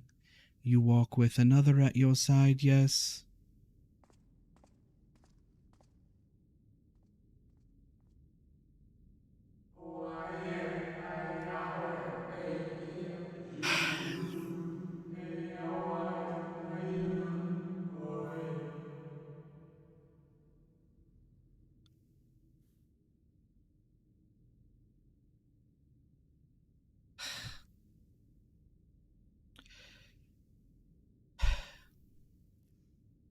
Nay, I see no definite form, just the faintest suggestion of a second soul. I doubt it visible to anyone but me.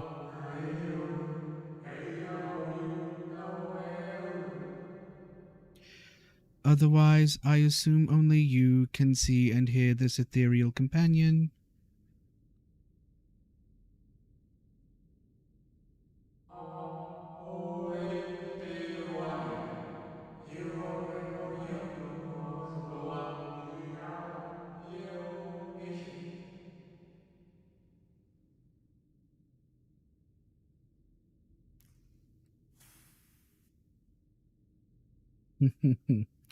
Your connection is hardly a coincidence. In our time, the two of you were one.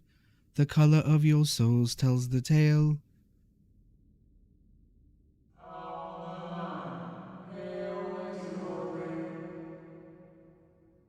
A hue that distinctive cannot be mistaken, no matter how thin the soul is spread.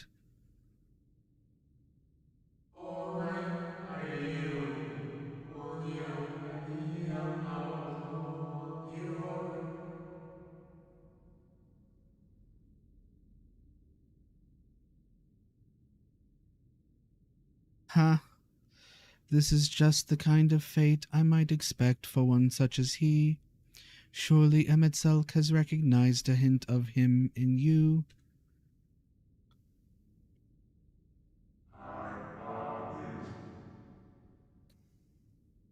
Rando Murasaki.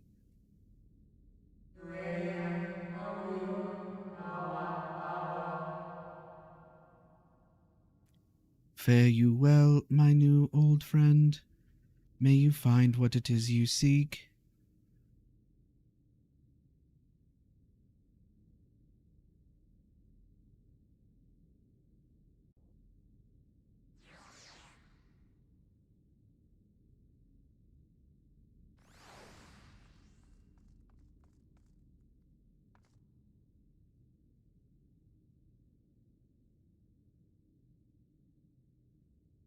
Your visit is writ as requested. When you wish to gain admittance into the capital, simply present the document to the attendant within.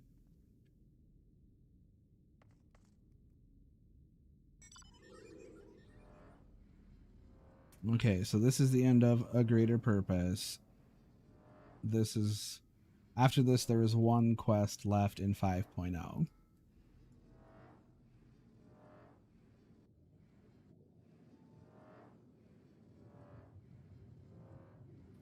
Am I... Oh.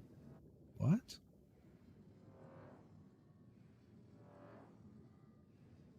Hold on.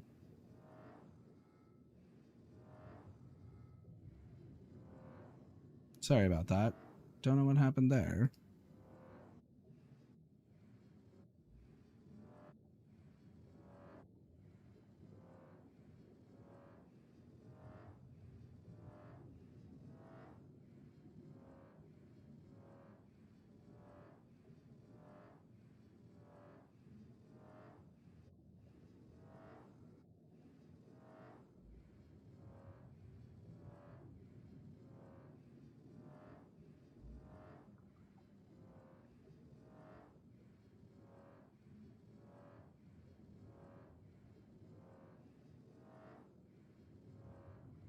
Well, I mean, I guess the other, the last quest is not just a quest. It's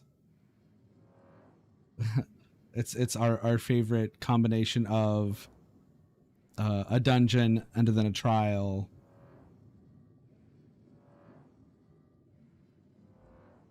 And then that's the end of 5.0. And then we're on to 5.1.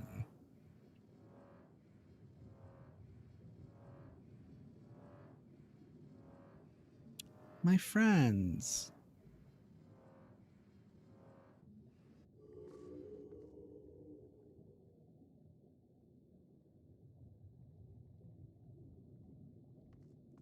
Okay, Alize, what happened? Ah, Rando. Is nobody going to talk to me? Y'shtola and I have just returned from an institution the locals called the Academia Oneida. Well, from its public offices at least. We thought an Ascian place of learning the ideal spot to research your condition, but it seems we lacked the credentials to enter the Academia proper.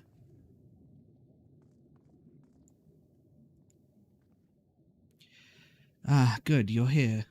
Everyone seems to be present and accounted for. No, I didn't mean to click on him. I want to talk to Riange. Oh well. Finally, you were gone so long. That's okay. Finally, you were gone so long. I was on the verge of mounting a rescue party. How fared you in your bureaucratic ventures? I got the visitor's writ.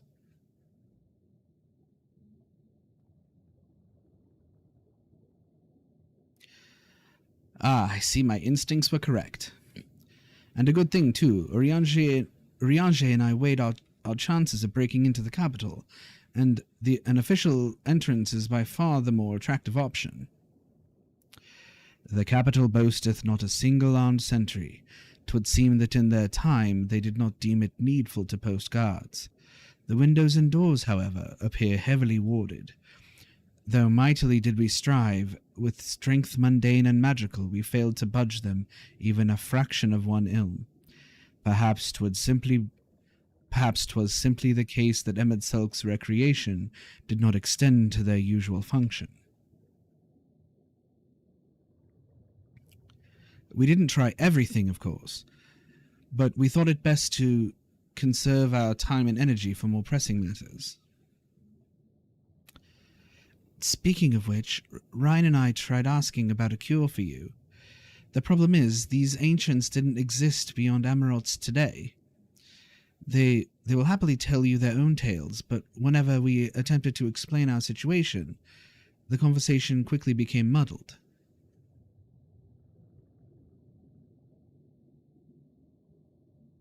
What of you, Rando? Was aught worthy of interest said to you during your efforts to obtain a writ? Yes. So I met Emetselk's old bestie. A great sacrifice in life in exchange for their brethren's resurrection. And you say the Ascian scheming has been leading to this?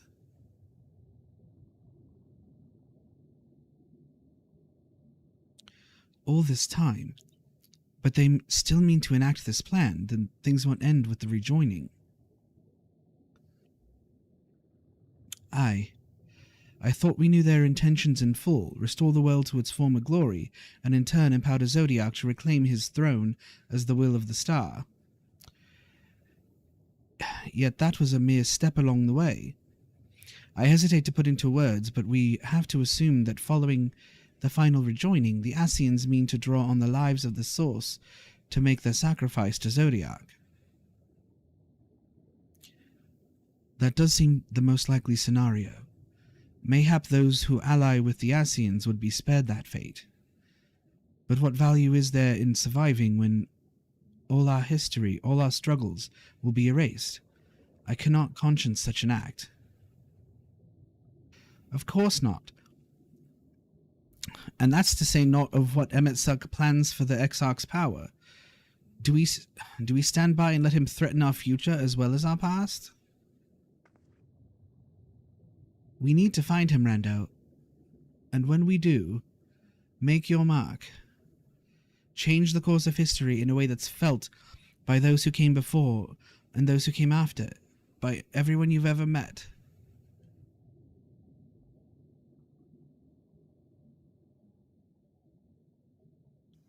Change things so that even my other self, dying somewhere in that future calamity, will smile and say, I knew you would win.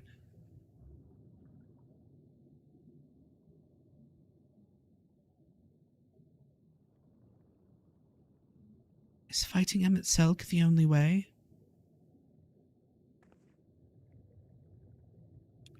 He created an entire city.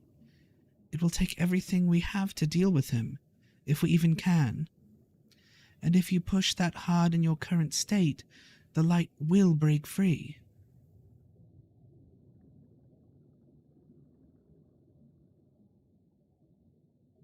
The decision to press on lies with you, just as it lies with each and every one of us.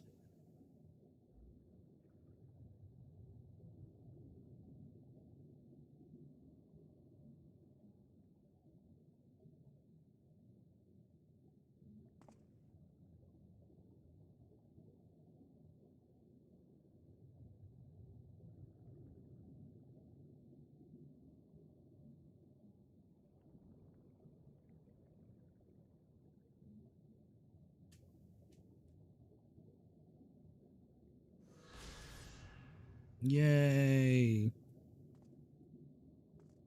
The Tempest Ether attunement complete. Ooh. Sorry. Okay, now I can talk to all my friends.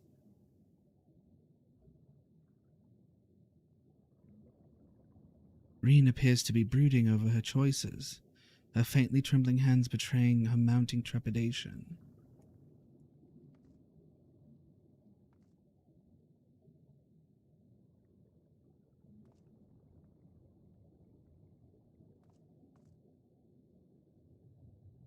Thancred stares quietly into the distance. He seems calm and assured, his easy stance born of confidence rather than false bravado. Urianger glances your way, his expression hesitant. You can see the struggle he agonizes over the words he wishes to say. Y'shtola meets your gaze with a strained smile. You seem to recall her wearing the selfsame expression when speaking with Lys and Runa.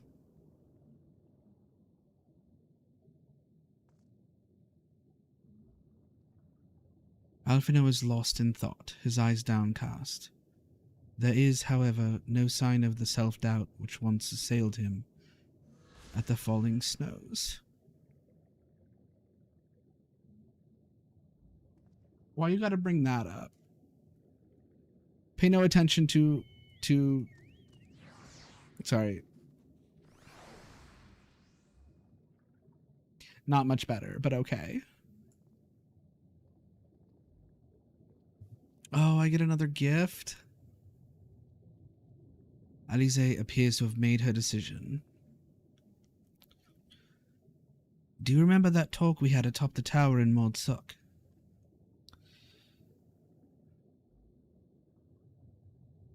I'm still of the same mind now as I was then. I don't abandon you, you don't abandon me, and together we make a difference in this fight.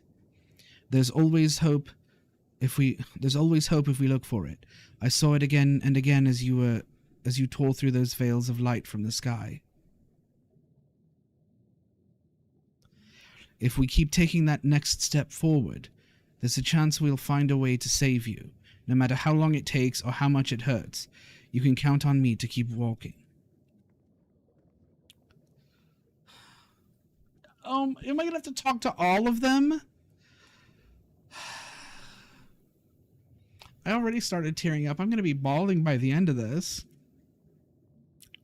Volthree spoke of the disaster we would bring upon our own heads, the ceaseless conflict. Imagine how he would sneer to see what's become of the first, not to mention your perilous predicament. And yet, who can deny the fire your deeds have ignited in people's hearts? You achieved what my logic and ideals never could. Uniting disparate peoples under the banner of hope and common purpose. Without you, that giant Talos would never have raised its head. I have borne witness to many such miracles at your side, and would do so again. This is but another obstacle in the road. So come, let us travel it. Drag me through wonder and danger, as you are wont to do.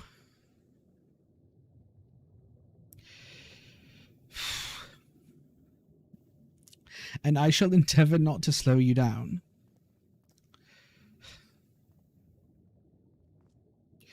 You're really gonna make me talk to all of these people, and I'm gonna be bawling by the end. And I have to do an instance after this, and then a trial.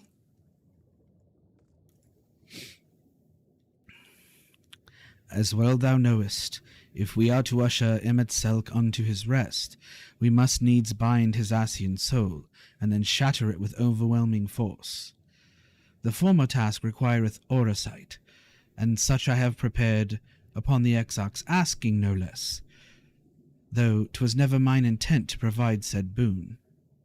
The future whence our noble friend doth hail is a world fallen to Ascian artifice, and he would not see such grim history repeated. In a sense, Emet-Selch's destruction will be the culmination of the Exarch's efforts, a reward for all he hath endured these many years. Yet, even as thou stridest into the jaws of peril, forget not but that his fondest wish, and that of many others besides, is to see thee survive unto the morrow. 'Tis in pursuit of that happiest of outcomes that I do pledge to remain at thy side. Like, his speech is too flowery for it to really get to me most of the time because I'm concentrating on reading it. Not to say he hasn't made me tear up before, because he has, but our time in the First has been a never-ending succession of trials, as arduous as our path in the Source ever was. Yet through all our journeys together, through that deep and foreboding wood, you have helped me to stay true to my convictions. Thus would I return the favor. Do as your heart decrees, without hesitation or regret, and that is all I will say on the matter.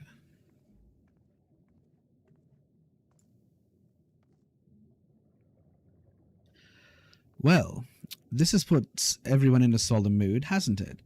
Honestly, we're not even sure this will be the end of it. But I suppose we should speak our minds when we have the opportunity. You taught me that much in Amareng. So forgive me this moment of sentiment, Rando. By dragging me into this sorry mess, you've given me the chance to think and act as I should have, for Reen's sake. Words cannot express how much this has changed my life, or how grateful I am for your support. So I shall express my gratitude through action instead. No matter where you decide to go, I will be there, guarding your back.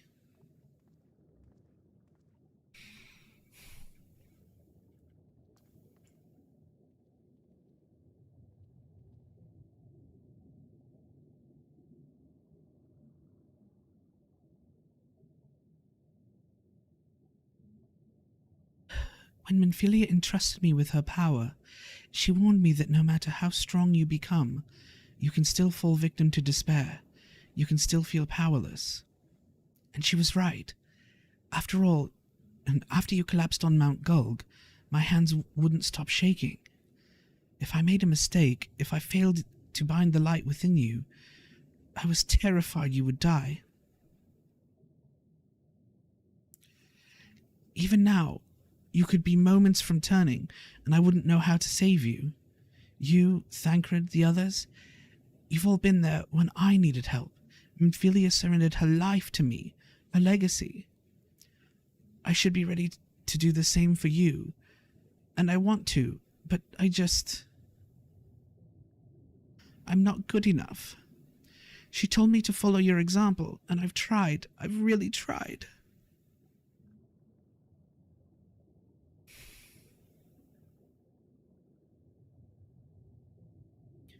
Then you shouldn't hang your head. I shouldn't.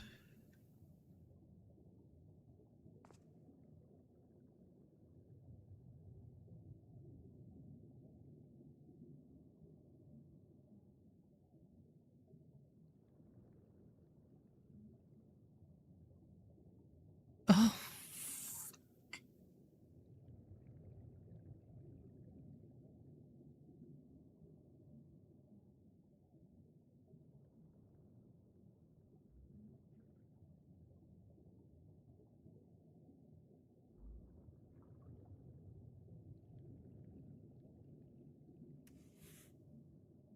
Oh, you know I have to pick that one. Fate can be cruel, but a smile better suits a hero.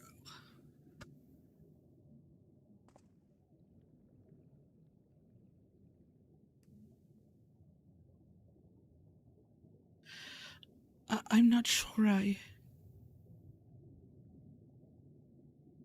Actually, never mind.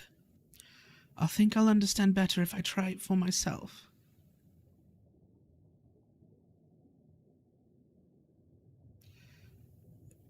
No, nothing will come of brooding here in self-pity. I've made my decision, Rando. I'm going with you.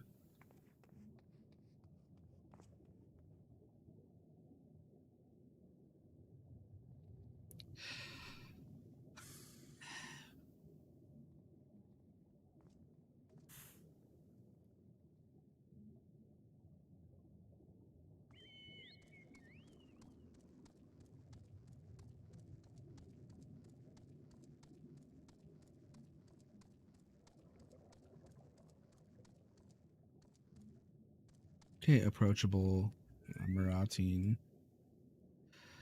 Have you heard about these calamities other cities are facing? Terrifying concepts, the stuff of nightmares running amok.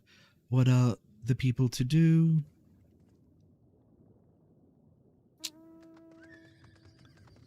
Thanks for the momentary distraction. Man.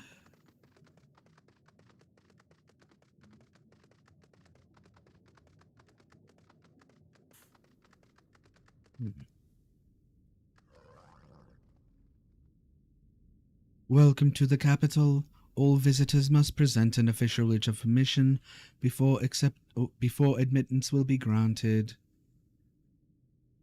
Here you go. Your documents appear to be in order. You may proceed to the capital, but any guests you may choose to bring with you must remain in your vicinity at all times.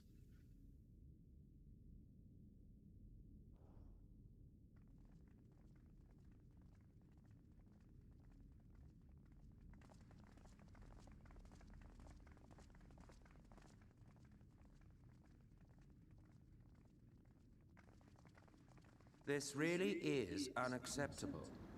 I gave you very specific instructions. Emmett Selk.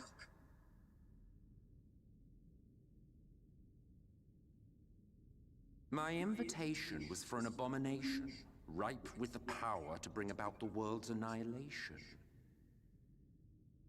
Not this half-broken thing. Whatever am I to do with you? And I see you insist on keeping the same familiar company. Are you so lost without them? It is not he who is lost without the familiar. Ooh. I wish I had the Joe Cat burn animation. She's told us spicy. Not content with remaking an entire city, you aim to fill it with the reconstituted souls of the dead.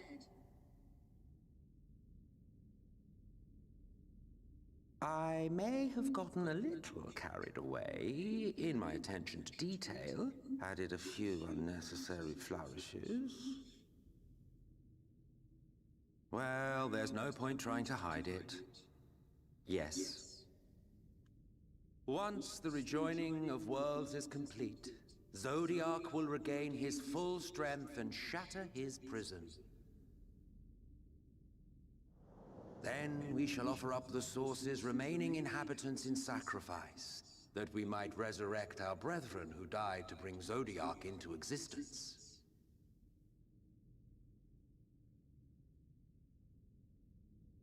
But what was it that you came here to do exactly?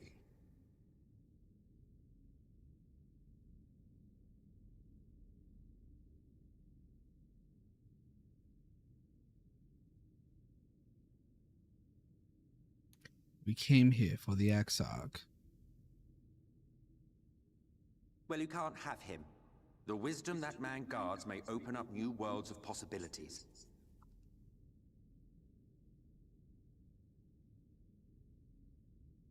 He has unlocked the secrets of travel across the rift, and through time as well, it would seem. Quite an accomplishment for one of his incomplete nature. I must explore the limits of his capabilities and harness that power for the Ardor.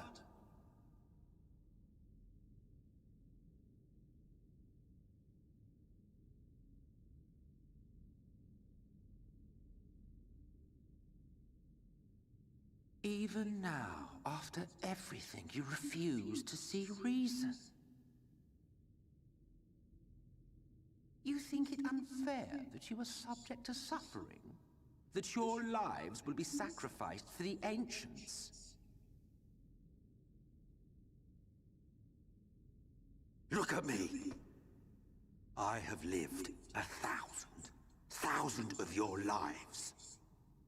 I have broken bread with you, fought with you, grown ill, grown old, sired children, and yes, welcomed death's sweet embrace.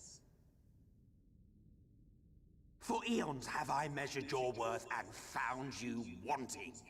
Too weak and feeble-minded to serve as stewards of any star.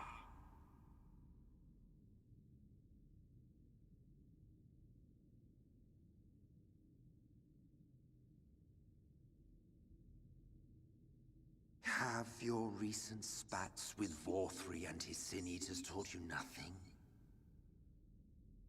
Have you not learned that your ignorance and frailty beget only endless misery?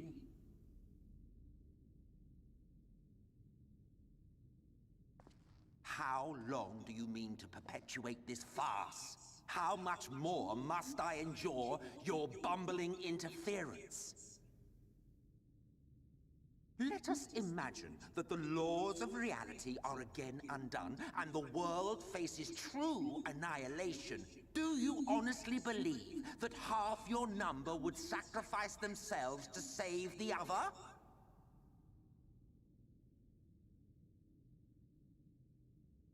Of course they wouldn't! And if you had witnessed history unfold as I have, you would reach the same conclusion.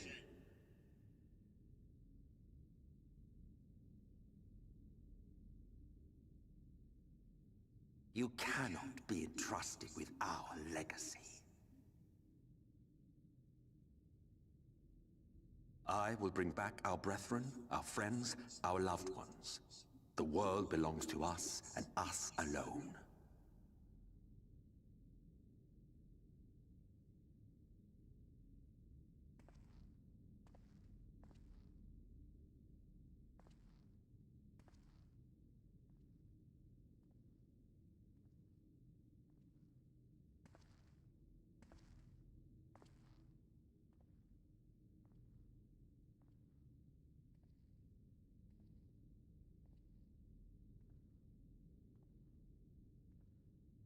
Emmet Selk!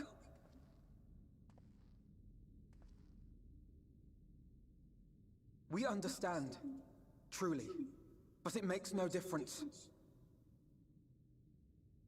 The ones you love are in the past, while ours are here in the present.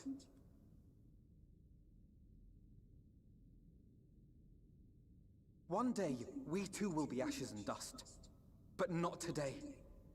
Our time is not yet finished.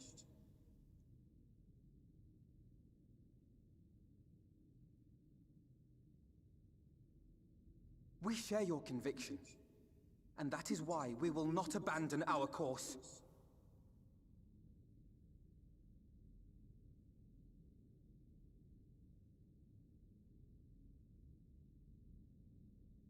You think us the same? You think your tattered soul of equal worth to those I lost? Then come. Earn your place. Prove yourselves worthy to inherit this star.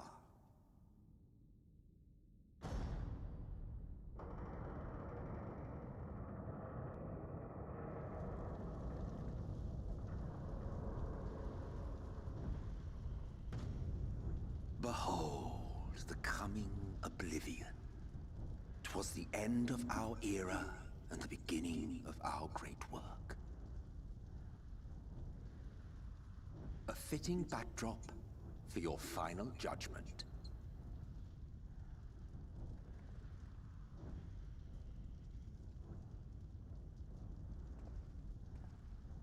I shall wait within. But do not spend too much time on your preparations. There's no telling how much longer the guest of honor will last.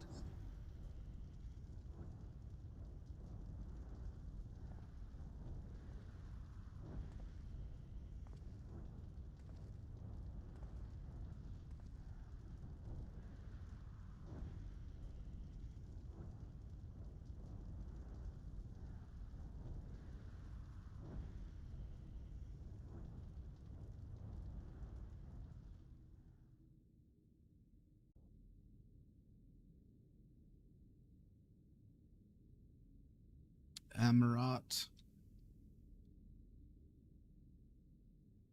And for the duty... Yeah, I can do it this way. Okay, so... Amarat, the Dying Gasp, and then that's it. So yeah, I've got this dungeon and then the trial, and I'm done with 5.0. Okay, I'm sorry, but our fates are not yet sealed. He just heals better. Here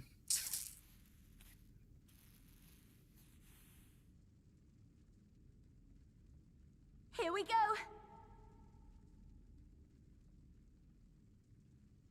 That way I've got a ranged and so his cards work better.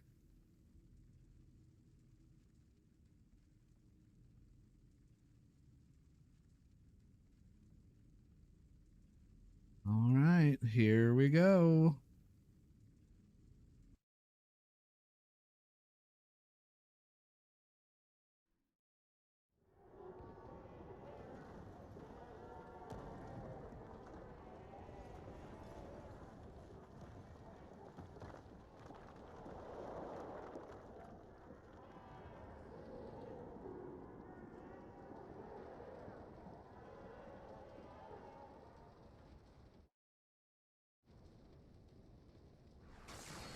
Welcome to the final days of Amarant.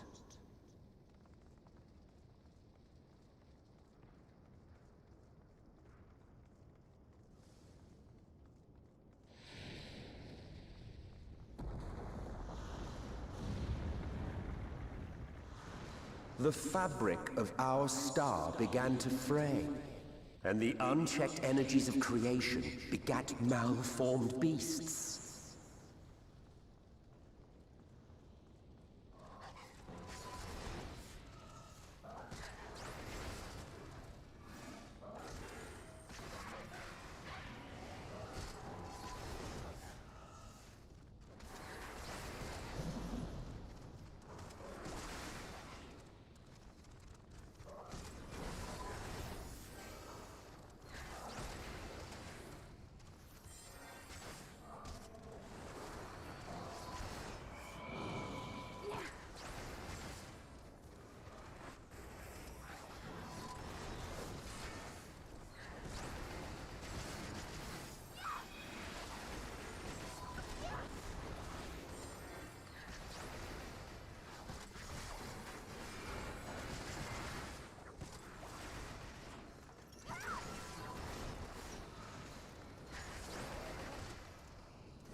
fabric of the star had begun to fray, its lands rent by tooth and claw.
You underestimate me.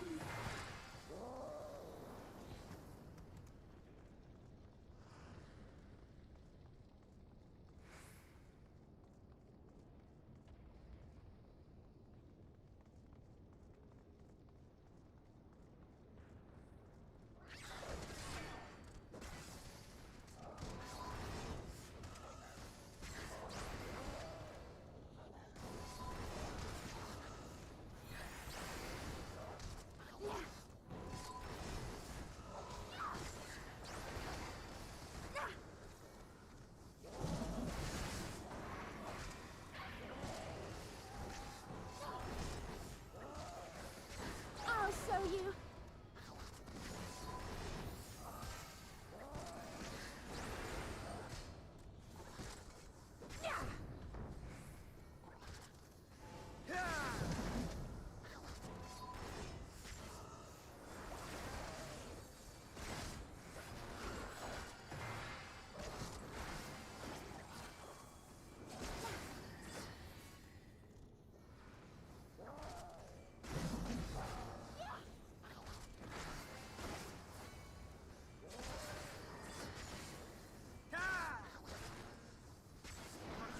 Just as prayer gives rise to primals, our dread made manifest our deepest fears.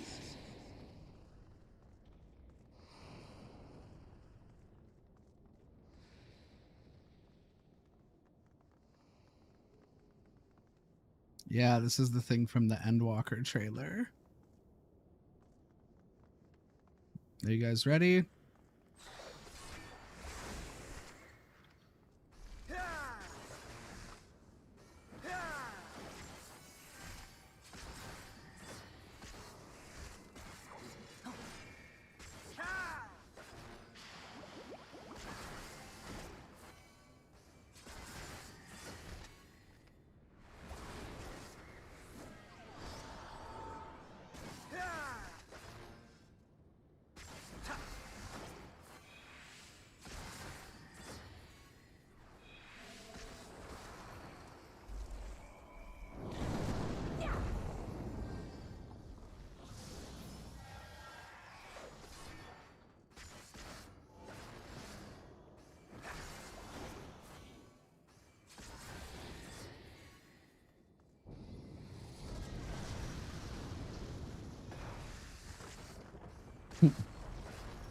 What?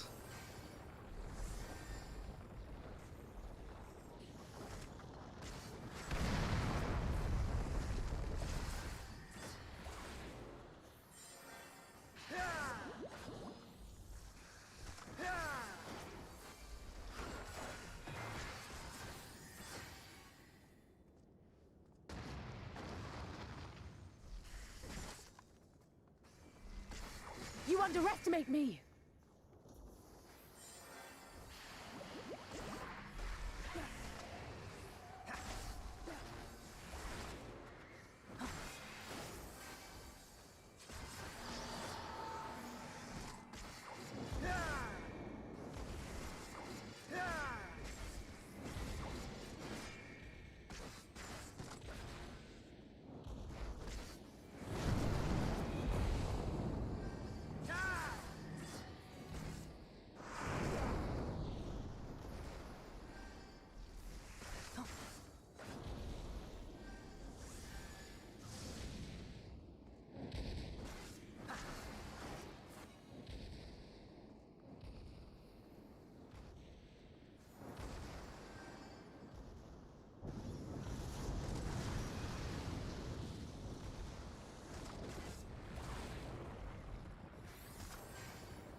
underestimate me!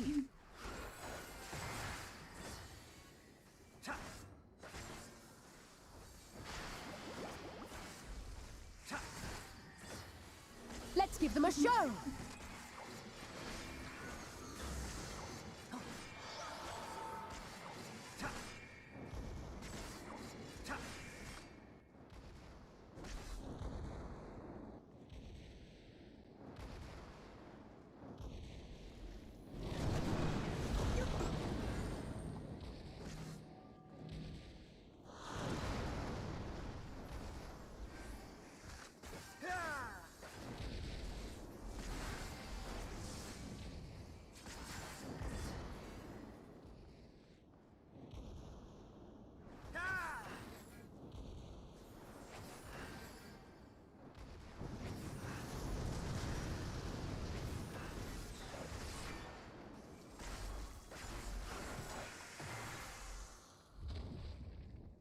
Yet even its defeat did not halt the march of oblivion.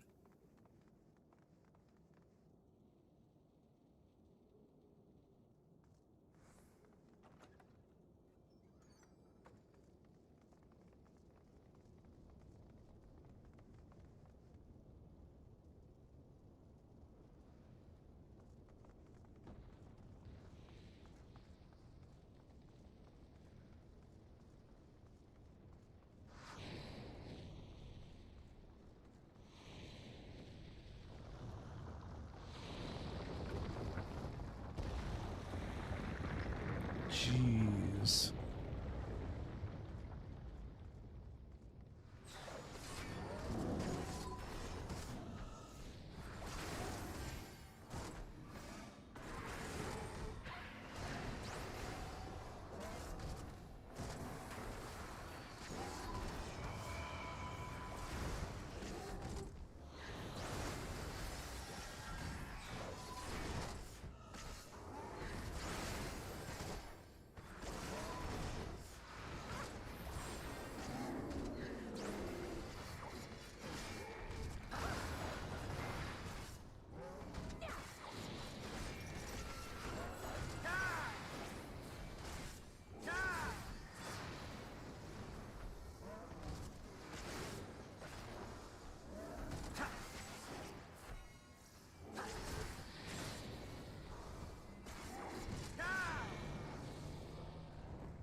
I shall protect thee. Oh my god.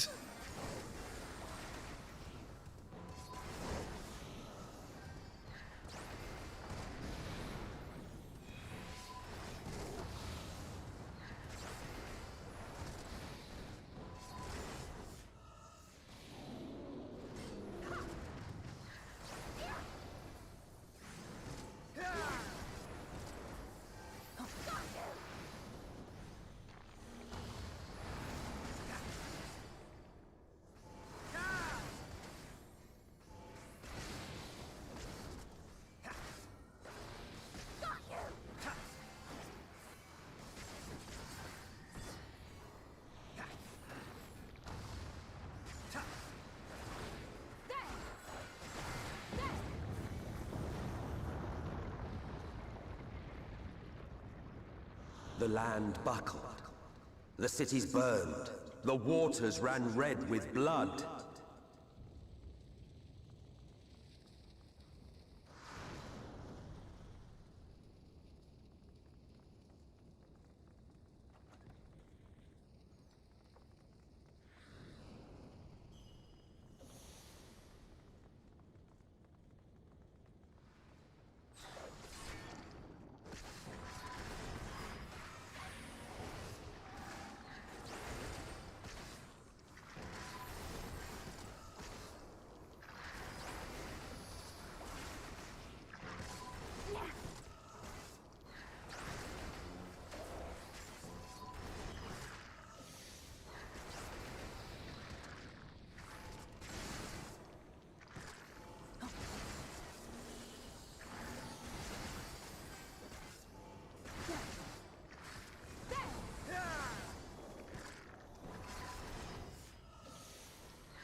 shall protect thee.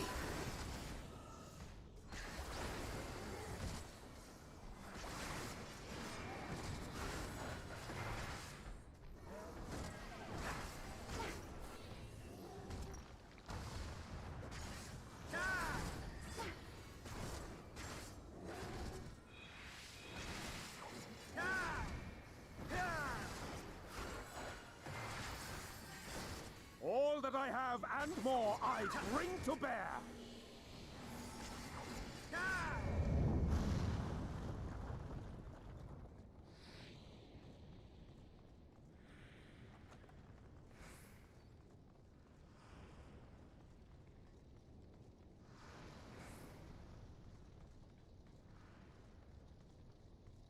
What is this?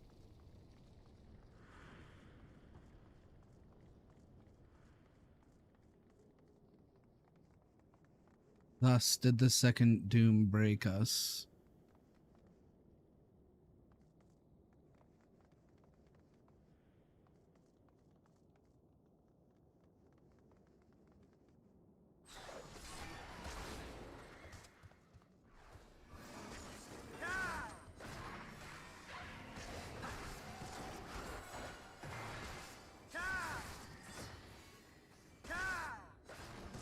I'll show you.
handle the healing. Yet this was far from the worst of it. Come, and I will show you.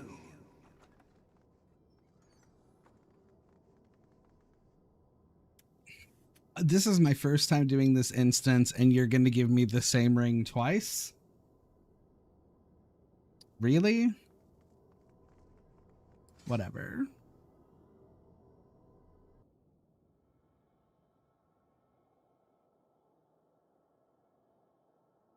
Just a little further. And you will see the end of a world. Oh, man.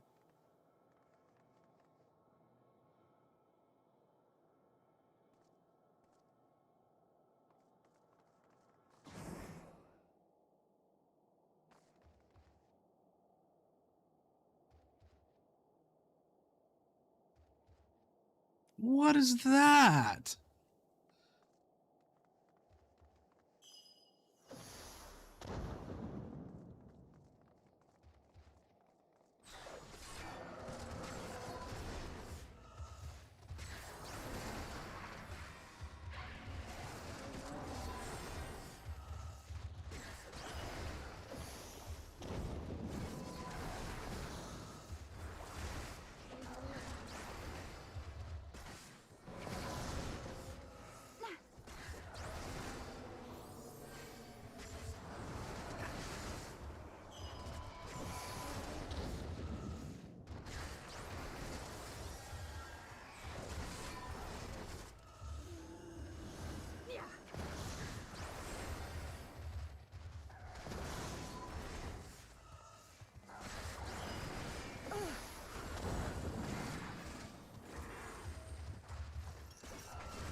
The star was fading. We saw we had to weave its laws anew.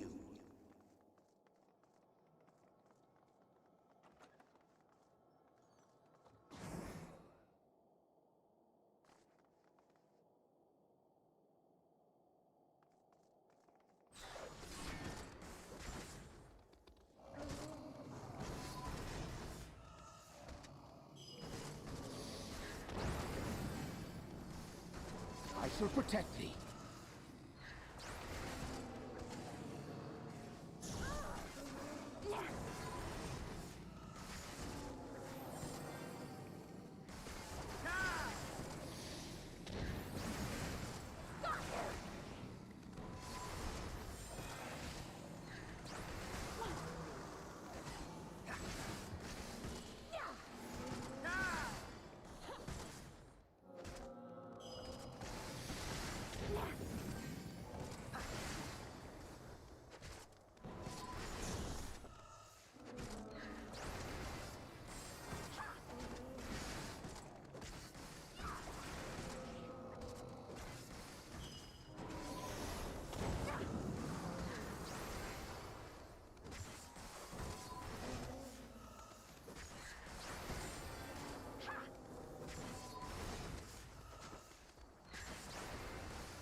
not yet come.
But between us and our goal loomed a final misbegotten fiend.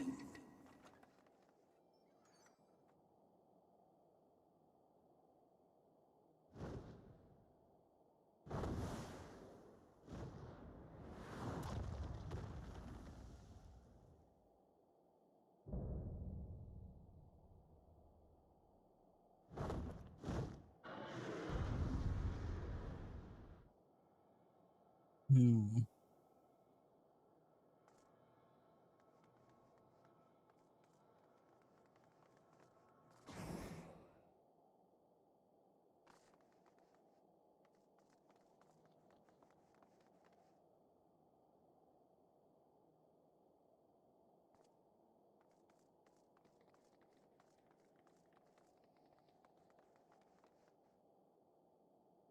You ready, guys?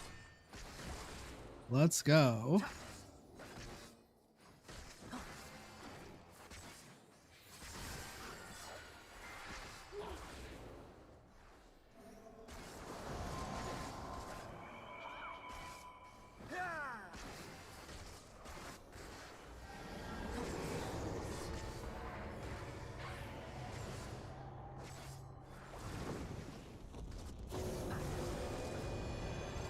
Ah! Okay, didn't know I could fall off of that.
You guys ready?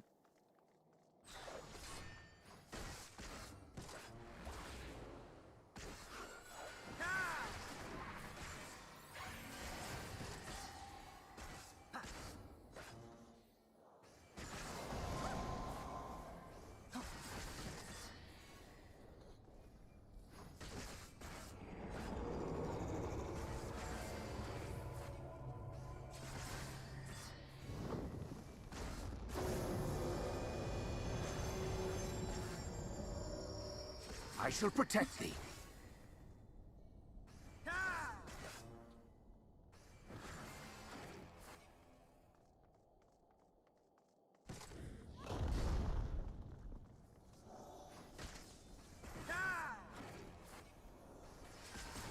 On guard.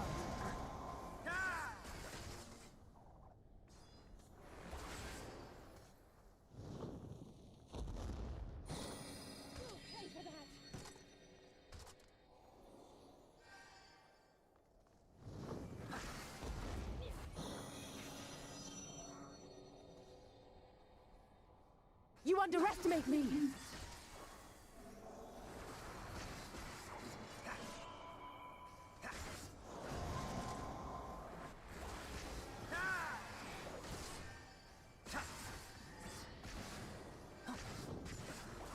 I'll show you!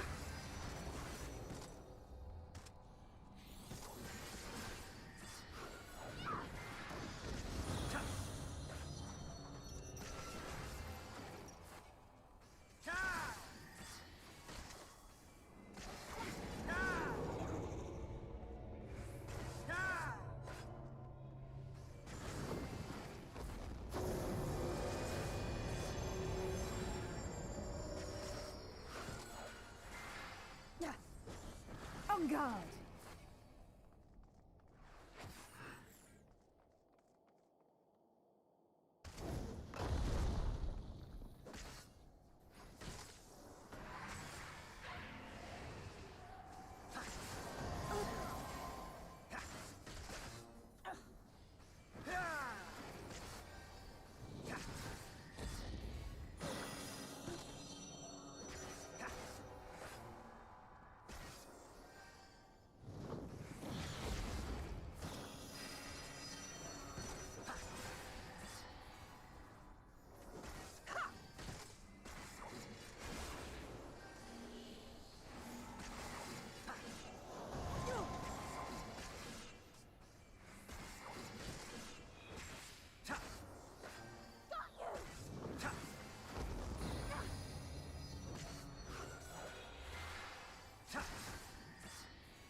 I'll show you!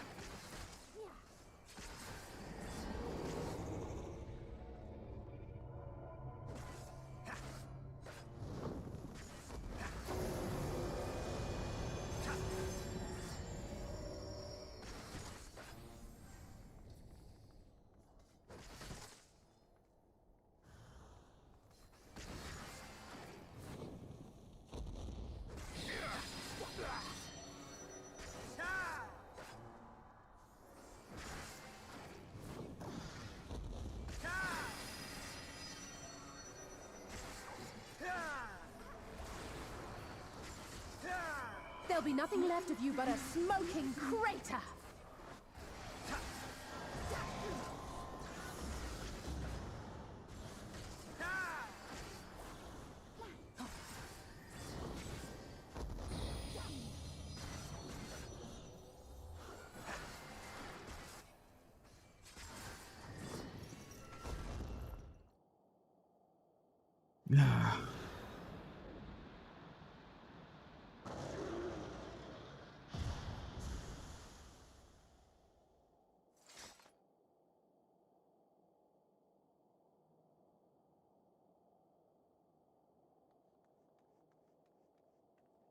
I like how he's appropriately somber and doesn't do the ear wiggles.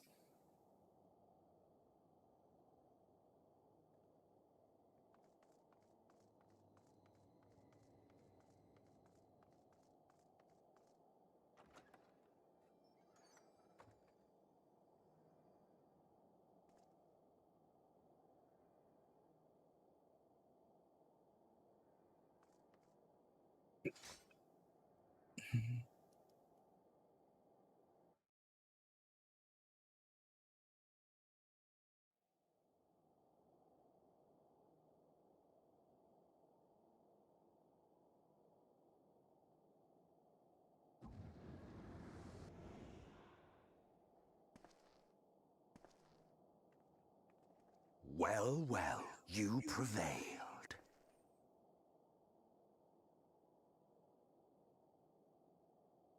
Yes, and definitely the first time I tried. Nevertheless,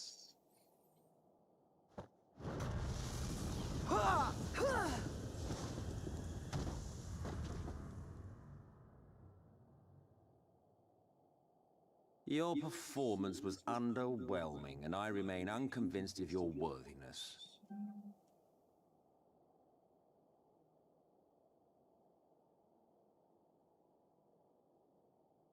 Oh, you tower over your misbegotten ilk, no doubt. But should I bring my full strength to bear, well, you would be as leaves in the wind. The gulf between us is a reflection of the disparity between the world as it was and what it has become.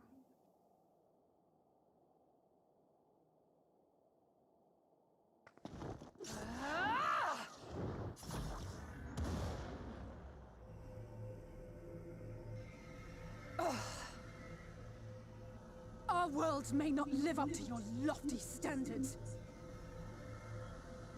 But they are our worlds, our homes, full of life and love and hope. And we won't stand by and let you destroy them!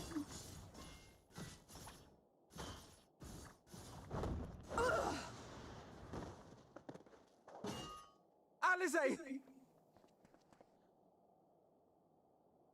You are a mistake. For we who have known perfection, the shattered source and these shards are ghastly mockeries of the true world. The ephemeral lives you exalt are pale imitations, utterly devoid of meaning.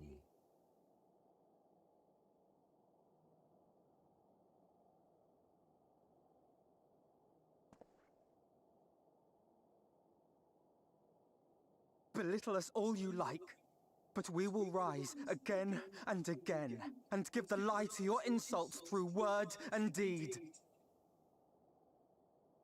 We define our worth, not the circumstances of our creation.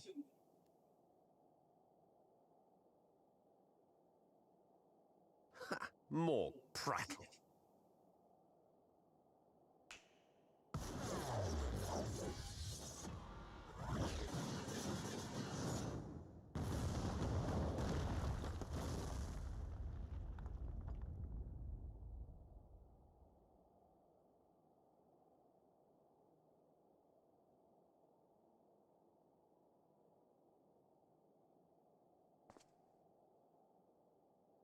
Fool, who are you?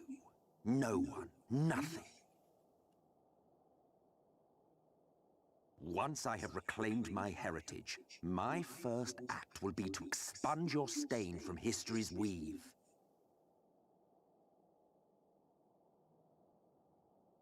Come on, Ardbert. My world will have no need for heroes.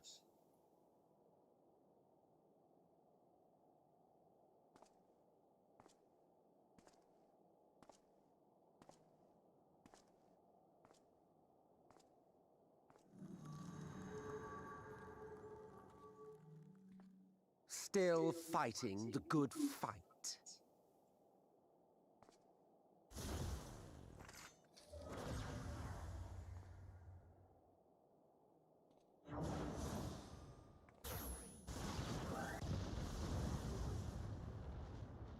It is true that all we hold dear is fated to fade away. But that is no reason for us to forsake it.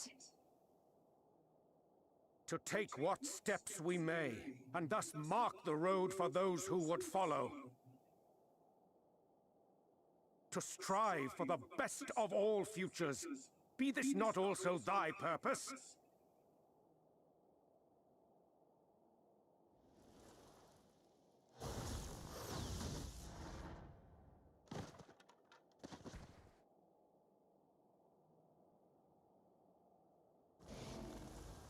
Do not presume to speak of my future.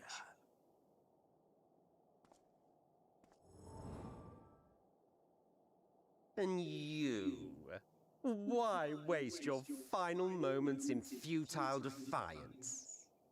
Weary wanderer, you've no fight left to fight, no life left to live.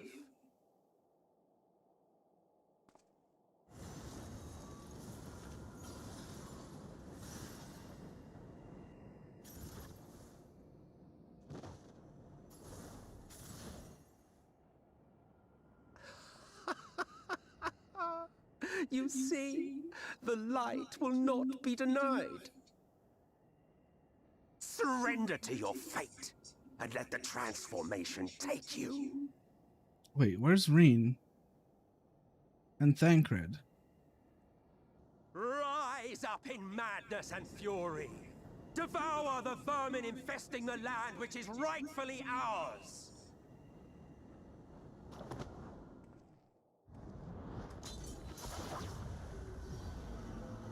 Now, Reed! Now!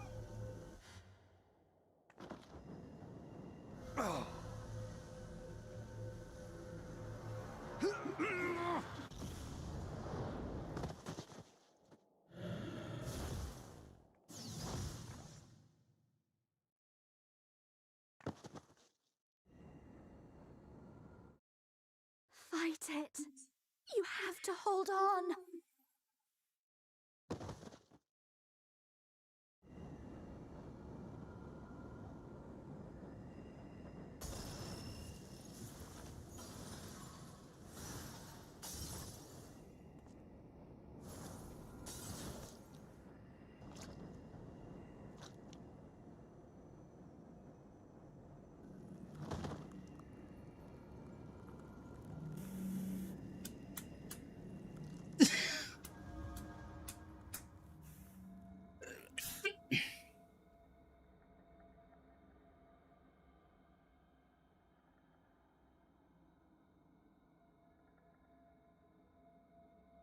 If you had the strength to take another step, could you do it? Could you save our worlds?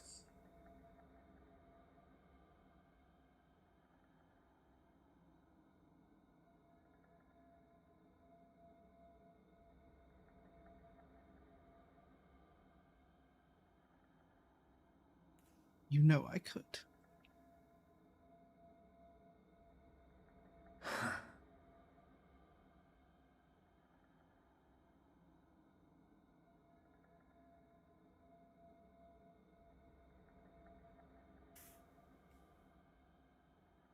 Take it.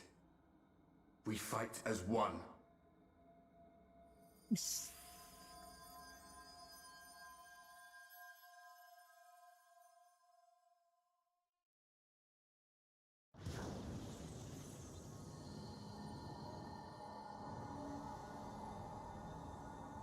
world is not yours to end.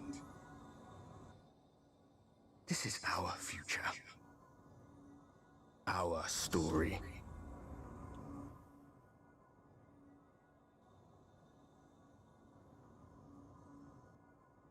No, it can't be.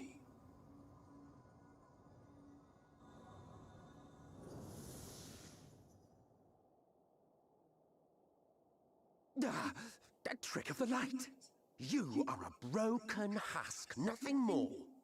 How can you hope to stand against me alone? Not alone. We stand together!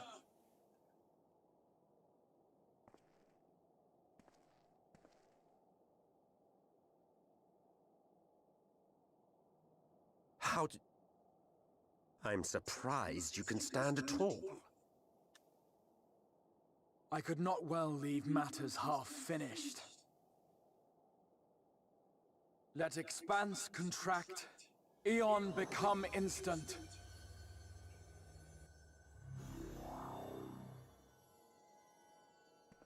Champions from beyond the rift, heed my call!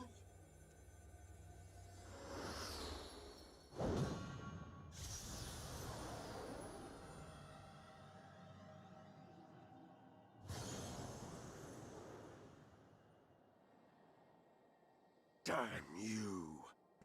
Damn you all!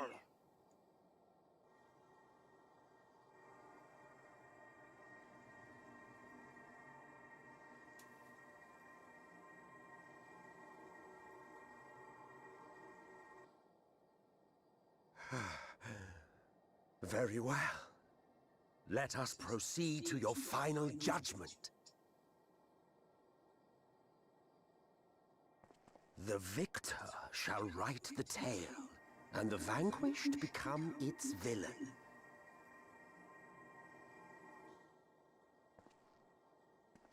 But come, let us cast aside titles and pretense, and reveal our true faces to one another.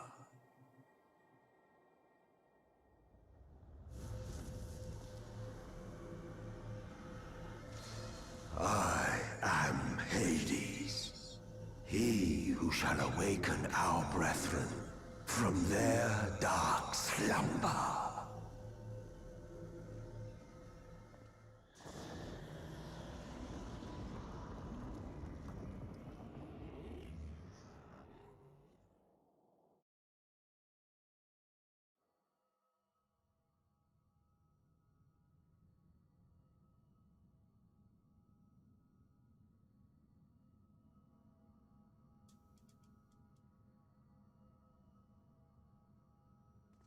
Okay. Well, 7 more. Full party.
I guess let's finish this.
Hello.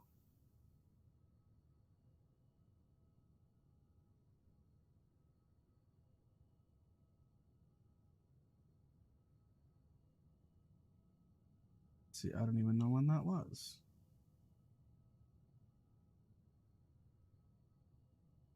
Can you give me timestamps?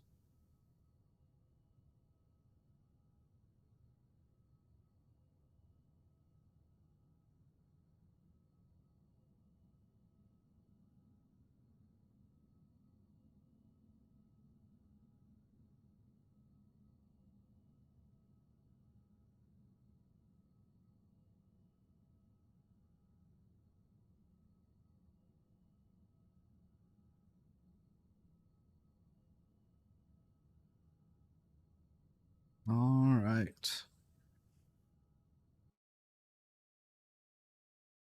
Here we go. Last thing in 5.0.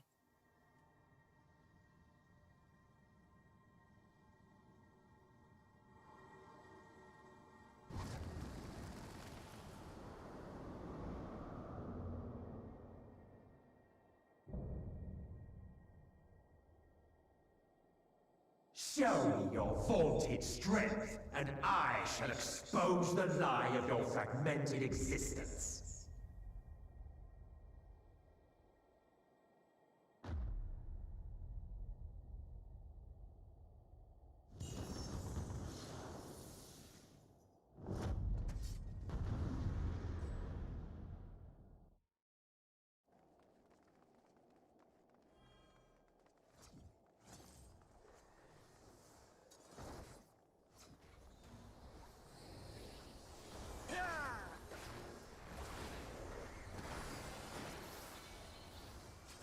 By darkness be purged!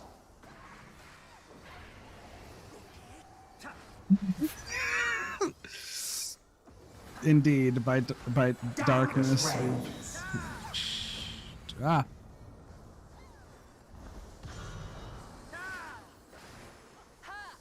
Flee, you fools! You are unworthy! Ah. The arcane is mine to command!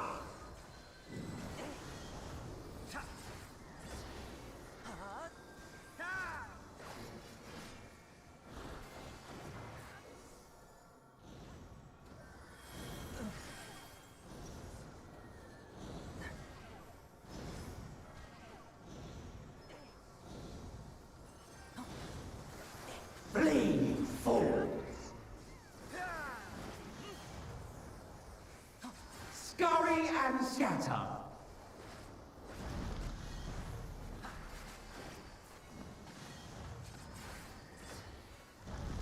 By darkness be purged!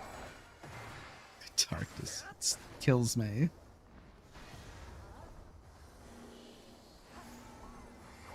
I'm assuming there's multiple phases to this.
I am stifled by this vessel of flesh!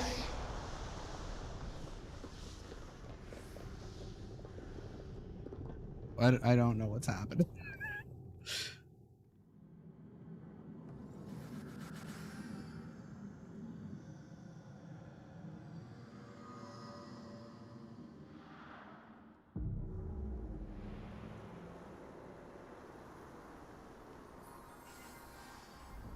The future of this star shall be shaped by my hands!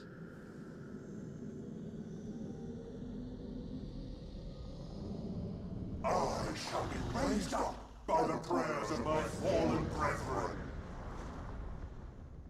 Behold, a sorcerer of Eld, tremble before my glory.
I remembered that one.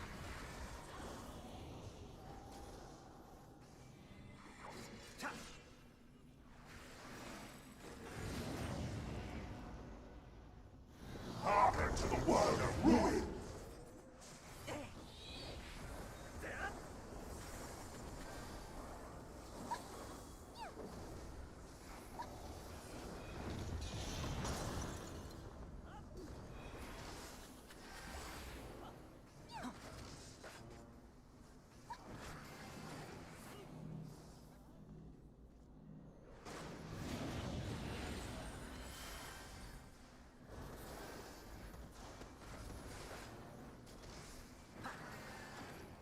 This place will be your tomb!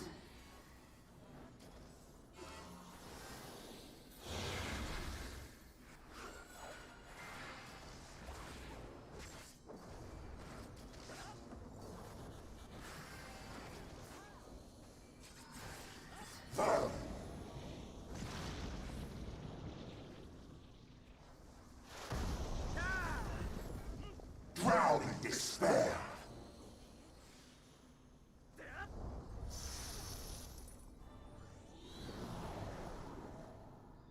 My dormant brethren, dream now of a dark tomorrow. By our gathered might, must we reclaim these vain reflections. In Zodiac's name, I beseech you!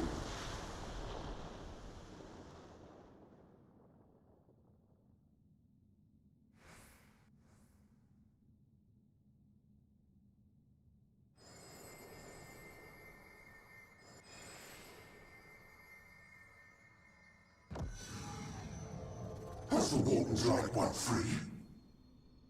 No. Damn you! Damn your wretched blessing!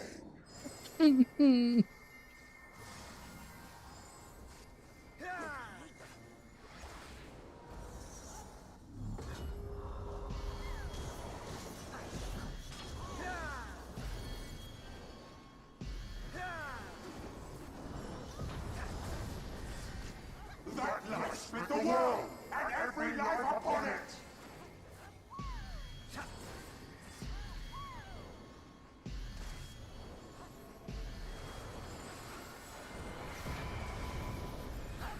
Our tragedy must never again come to pass!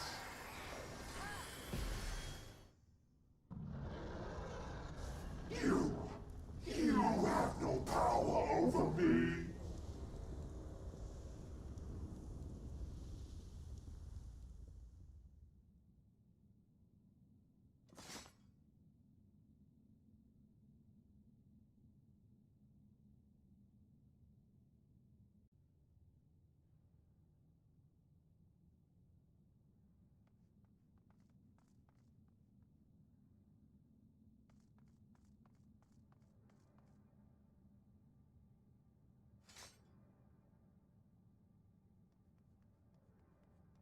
Actually, hold on.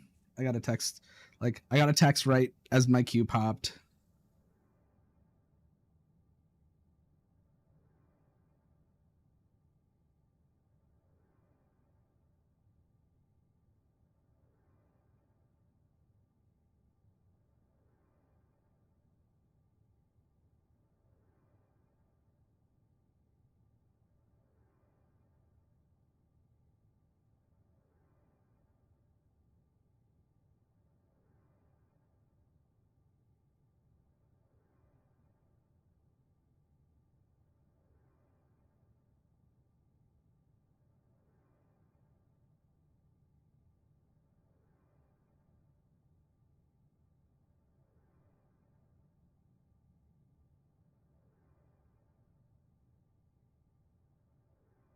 Okay.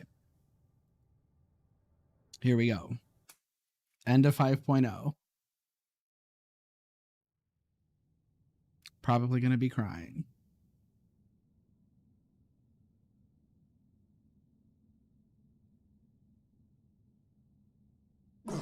Will not yield.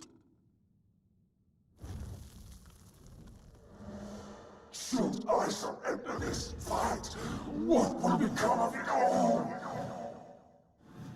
What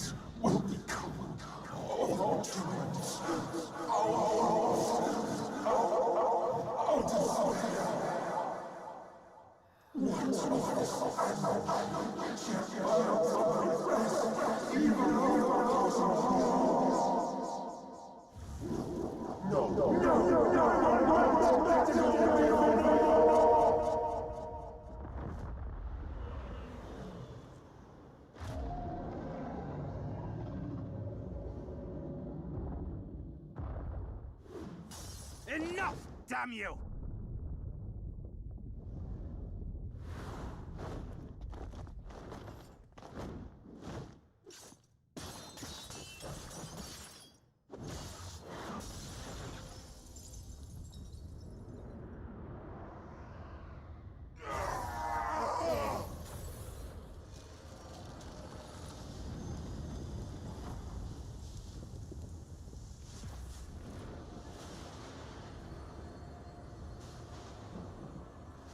Such infernal strength!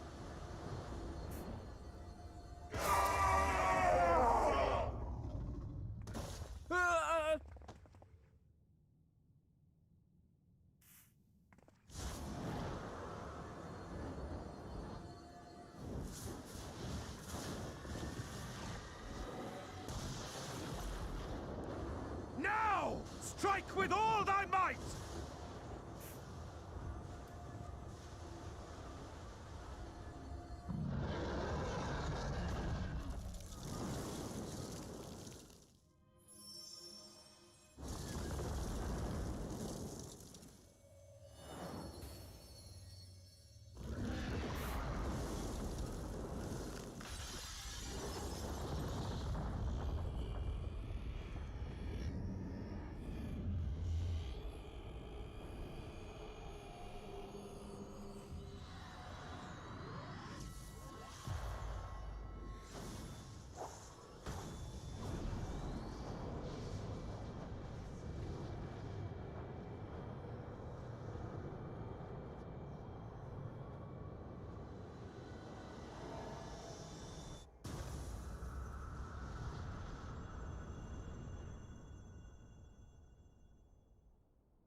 Remember. Remember us.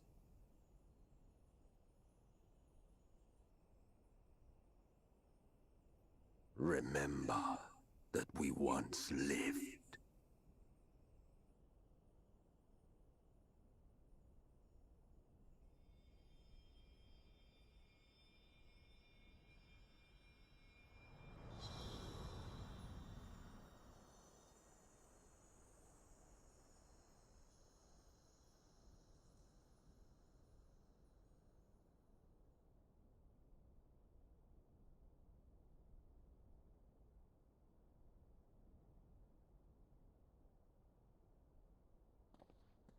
It's over.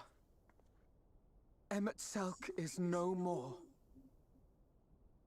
More importantly, how do you fare?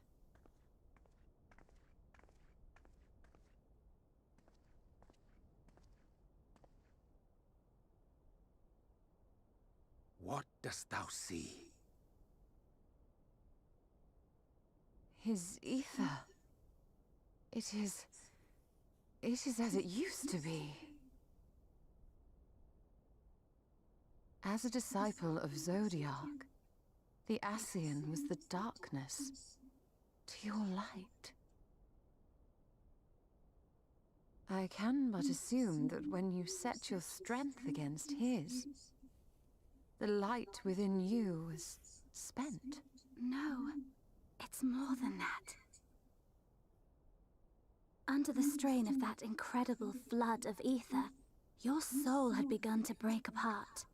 Yet now it seems somehow restored.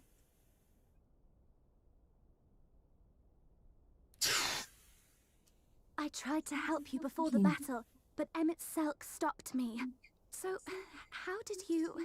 exactly what did you... Can you tell us what happened? Hardbird.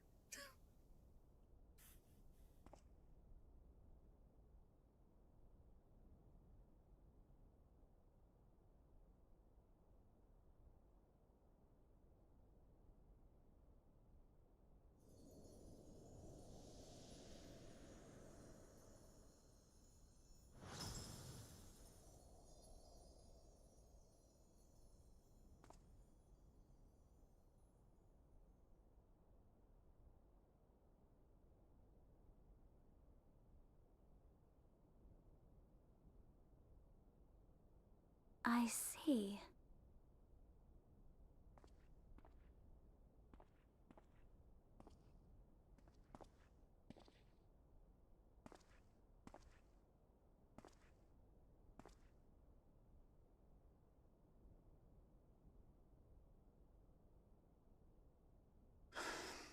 Where to start?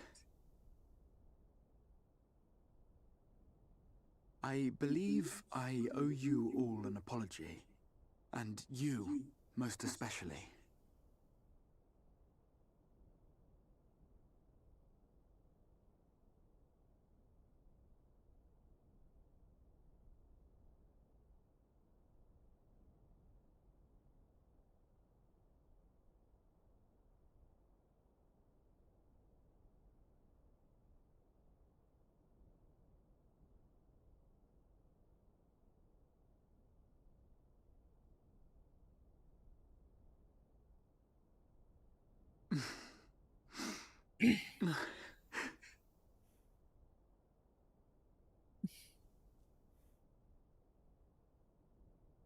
Well, 'tis good to be awake.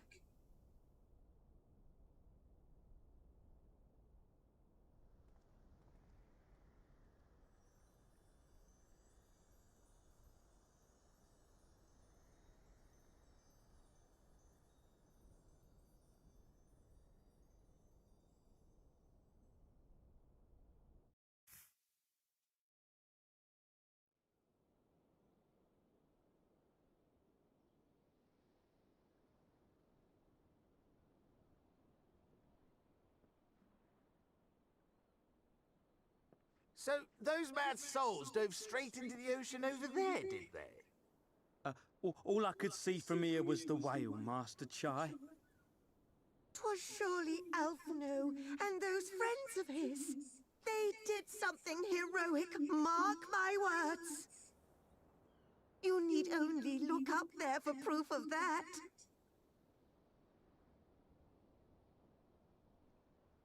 As you say, my love. They're sure to be back, any moment now. Any moment.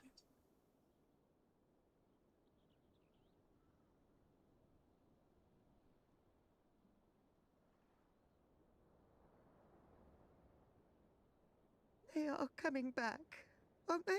I couldn't bear the thought of... Julia! There, dear. Everything will be all right.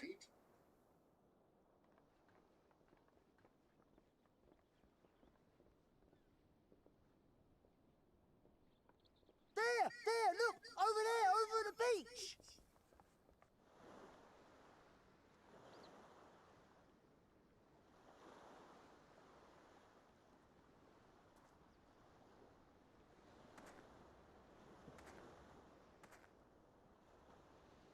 Ho there! Greetings! You all right? Welcome back!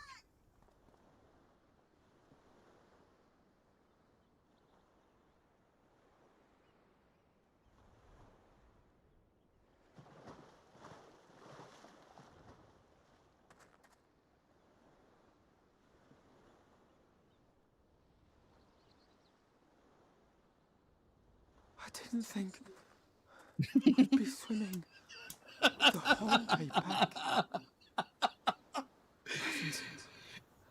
Don't take me. Alphino! Oh, hells.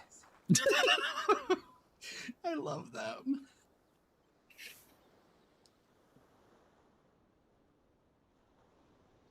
Wait! Where's Urianger? He must have fallen behind. But shouldn't we look for him? He'll wash up, sooner or later. For the love of Alphino!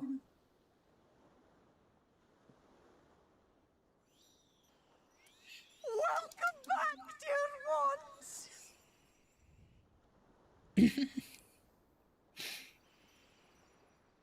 And thus did salvation come to the first.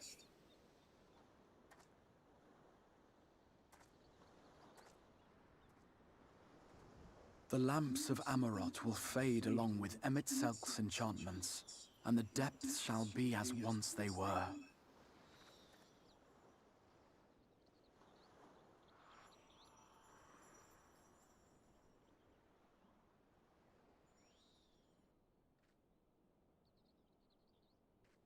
Mount Gulg will one day fall, and the Talos below yield to wind and rain.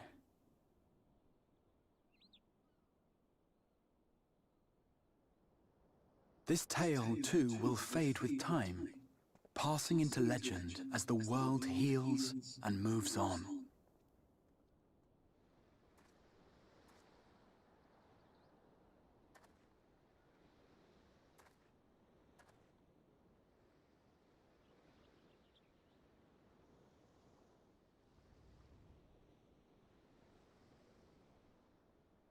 Nevertheless,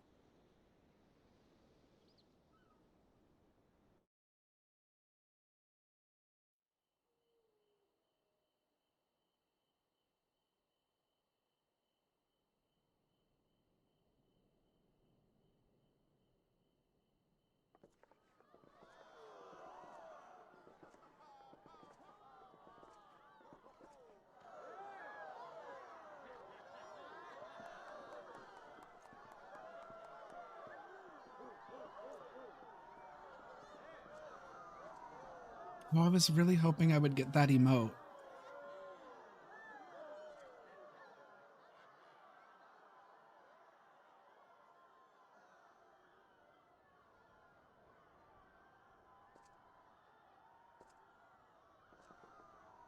as ether obeys the cycle, as death and decay gives way to new life,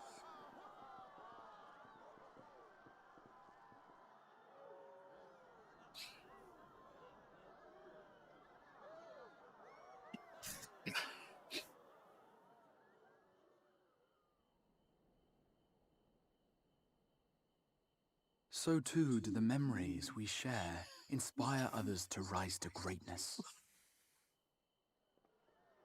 For we who walk before may lead those who walk after.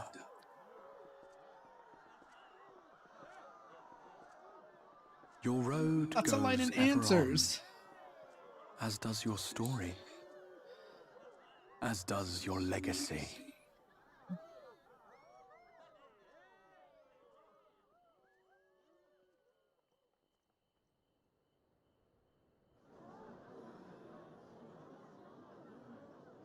Such is the hero's lot, to touch the lives of countless others. Excuse me? You're the Warrior of Darkness, aren't you?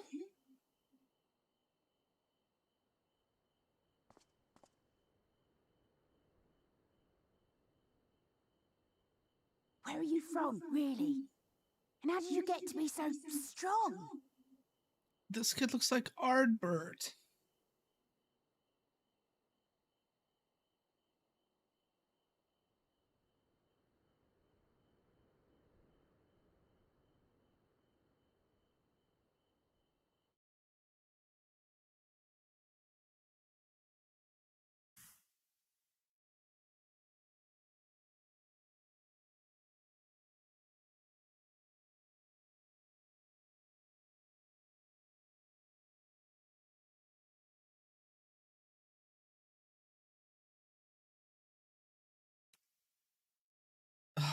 I love this art. Okay, so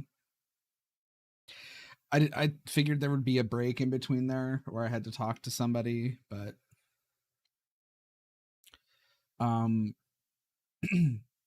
these the credits take quite a long time to run generally.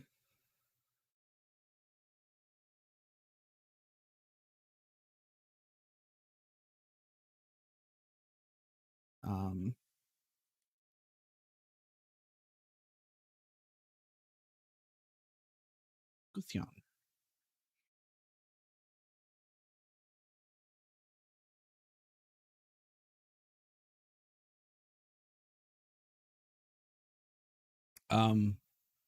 So I'm probably gonna skip the credits.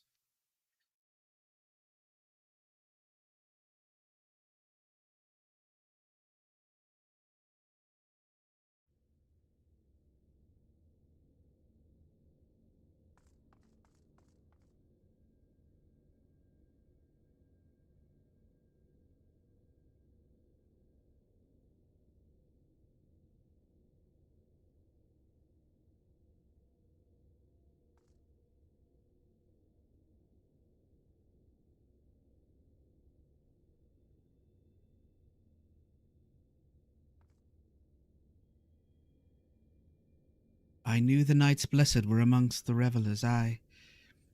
But the Crystarium was so crowded, I thought it safe to speak my true name. Poor Runar and his ilk were gripped with panic. As you may recall, 'tis customary not to reveal one's true name outside of family and ceremony. Yet when I hurried to explain that all present were like family, I was greeted with an outpouring of tears. An emotional people, the blessed. Also, Runar is incredibly in love with you.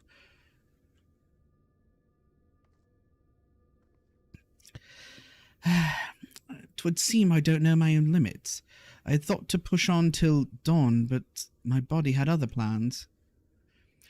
But my body had other plans. Still I did enjoy the carousing while it lasted. Even I need to forget my cares every now and then. What I don't need is to wake up to Alphino smirking at my bedside. He said my face was a rare sight while I slept. Gods, I hope I wasn't drooling. It would seem that the city celebrated long into the night. Not that I would know. As embarrassing as it is to admit, I woke to find myself in the infirmary, having apparently collapsed from exhaustion. My aching pride was somewhat soothed by the sight of Alize asleep in the bed next to mine. She must have been just as weary. Long has it been since I've seen her face so peaceful in repose. 'Twas a rare, tranquil morning, made unforgettable by the sight of those clear blue skies.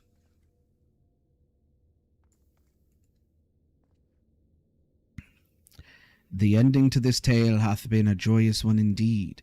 Myriad were the lessons learned, yet there is one of particular import. 'Tis imperative that I master magics to grant my feet purchase upon the water, or else allow me to part the sea at will.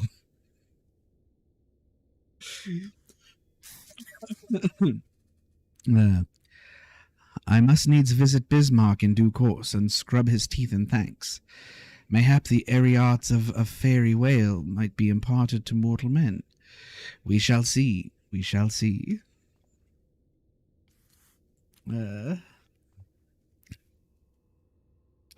People came from malms around to join in the festivities, but most seem to have stumbled home by now. Even so, I dare say Norvrant will echo with the sound of clinking mugs for some while yet. I thought to indulge in a little revelry myself last night, until Urianger began to list all the names of my drunken conquests. I ended up drinking water. Water!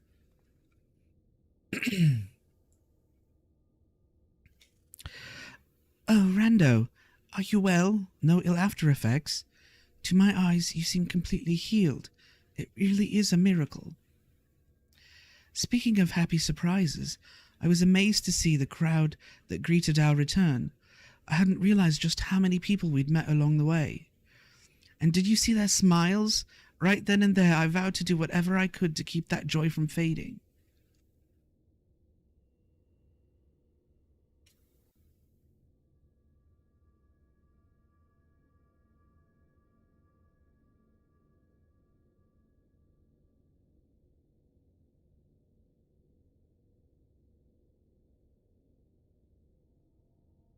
By your deeds has the blinding light been banished from these skies, and the Sin Eaters driven to retreat. Although our many hurts will be years in the mending, I have faith that this world and her people will one day be whole once more. With no rejoining in prospect, the Source need no longer fear the coming of an 8th umbral calamity.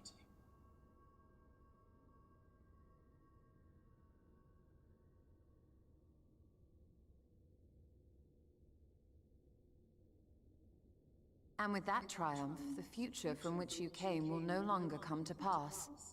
Yet here you still stand. So I do. I wonder if that other age continues onward somehow, cut adrift from time's flow. Or have I simply etched myself a place upon this new block of history? Either way, this is an unexpected development. As the summoner of your souls, my death was meant to release you back to your world. Yet I am very much alive, and you are still stuck here in the First.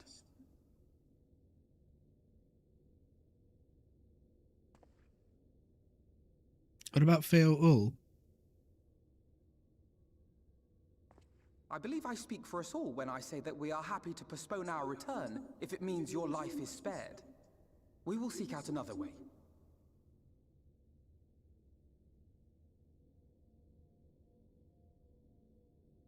Besides, I never had any intention of rushing home. There are people here I still need to thank, and this means I might actually have time to do so.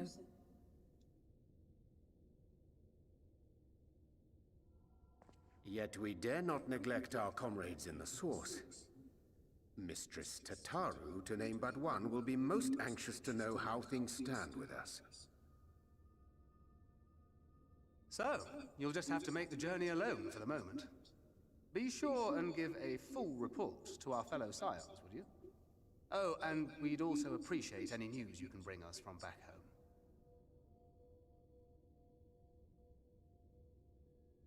Then I see no reason to delay. I can open the path from here.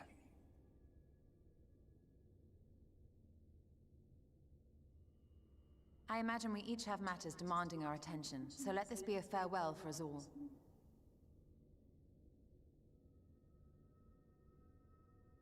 Send word when you've resummoned our friend. Oh, and do try to ensure he arrives within the city next time. Of course. I shall strive for utmost accuracy. No strange forests or unplanned passengers, I promise.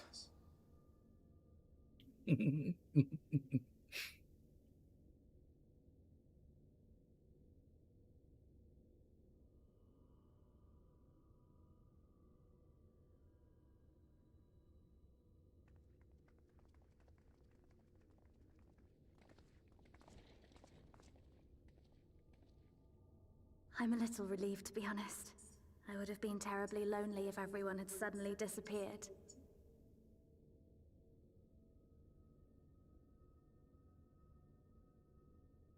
But I understand that you have to go.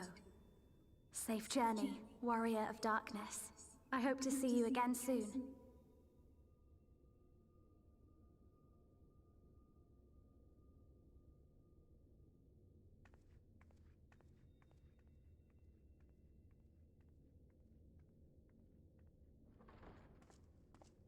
Just a moment while I attune the portal. Then you can be on your way.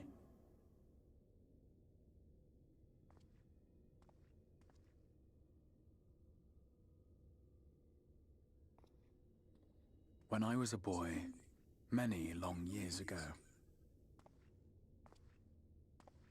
I yearned to stand tall as the heroes of Eld. But like a fool seeking to pluck the stars from the heavens, my every attempt to reprise their deeds fell short. And then one day, an all but forgotten dream from my youth stood before me in the flesh.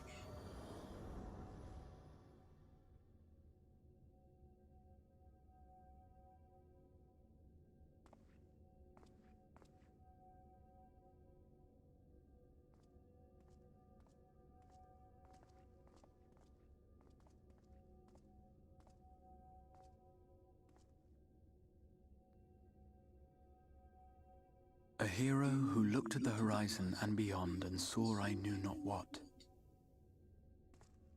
All I knew was that I would give anything to stand at that hero's side.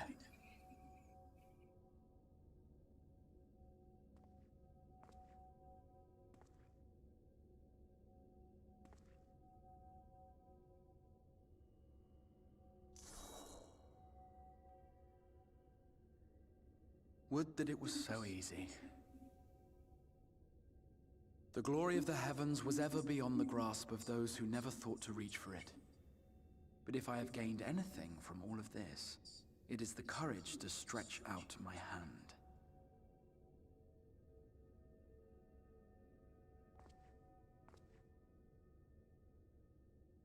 Do you hear me, Grahatia? This is no time for sleeping.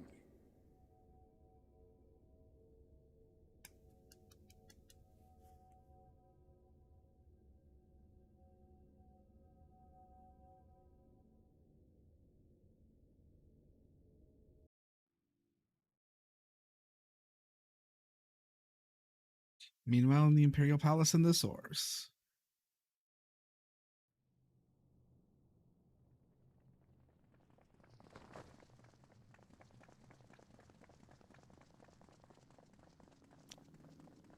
My boys.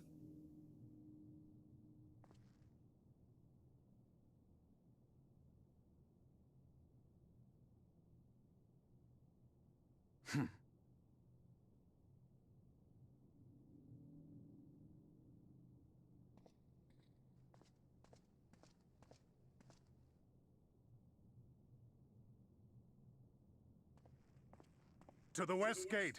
I want to know what's happening there.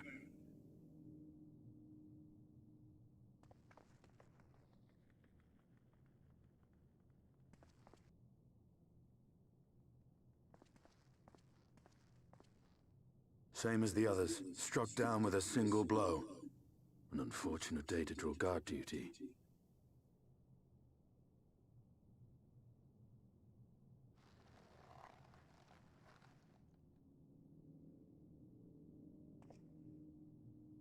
Forgive me. These were your people. We took advantage of this slaughter to slip into the palace. 'Tis not for me to grieve them.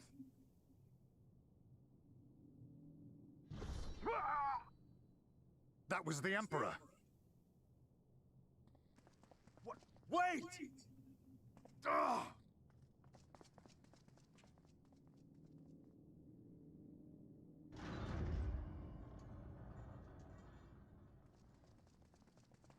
Your Radiance!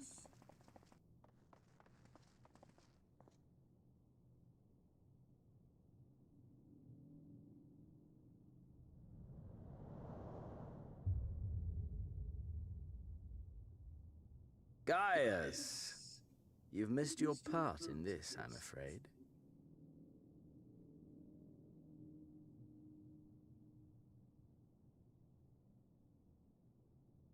Identify yourself, demon! You were hoping for the Ascian? The Craven shed this skin and fled, rather than face me. A pity. I was looking forward to crossing blades with myself. But I cannot deny the feeling of satisfaction. Body and soul reunited at last. What now? The game continues, but the pieces have changed. Only if we trust in a paragon's words. A mistake I do not intend to repeat. Oh no. Gaius! He speaks the truth. Elidibus is gone. Tore a hole into the rift.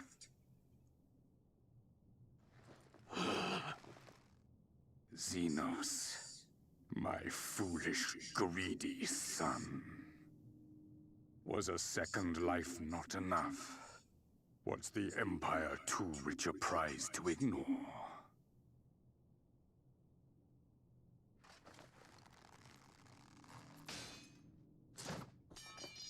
True freedom for our nation, our people, will never be won by a spoiled princeling. The burden of this throne is beyond you.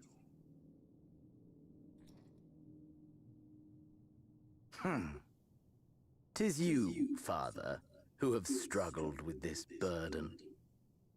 Simply holding the Empire together has occupied your limited faculties. But you may take comfort in knowing that I have no intention of pursuing your tedious agenda. Nor am I interested in ruling over the Empire's lands. I came only to remove that which ruins my sport. I will not have my prey stolen by your petty wars and cowardly weapons.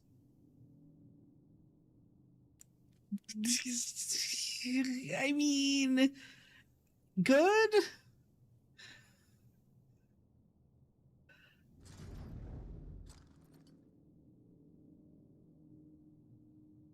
You would kill me just for that. I need no other reason. Any and all who interfere with my hunt will not do so twice!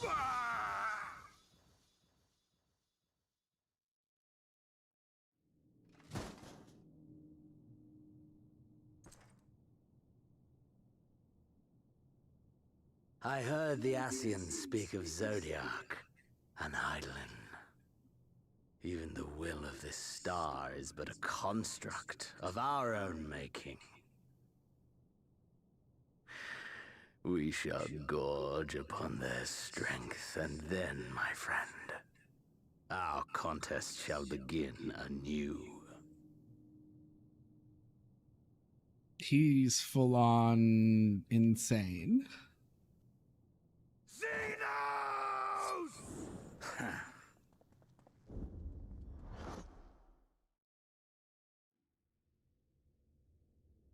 But I liked Gaius now, question mark. Oh, hey. I'm in the trench.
Hello, Tataru.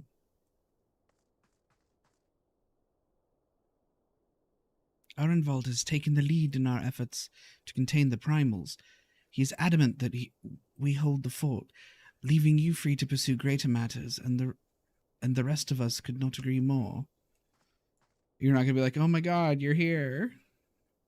Welcome, Rando. As you can see, nothing of consequence has happened while you were away. You needn't worry for us. You guys are just okay that I'm back? Real! My other boyfriend. Together with the Eorzean and Eastern alliances, we've been waging our war of subterfuge in the Empire. Thancred's left big shoes to fill, but I will try to fill them as best I can. I don't remember what accent Riol had. If you're worried about the Archon's bodies, rest assured all is unchanged and well. We here continue taking turns watching over them. Like, still nobody's freaking out. Tataru's gonna freak out. She's gonna give me the reaction I want when I walk back in.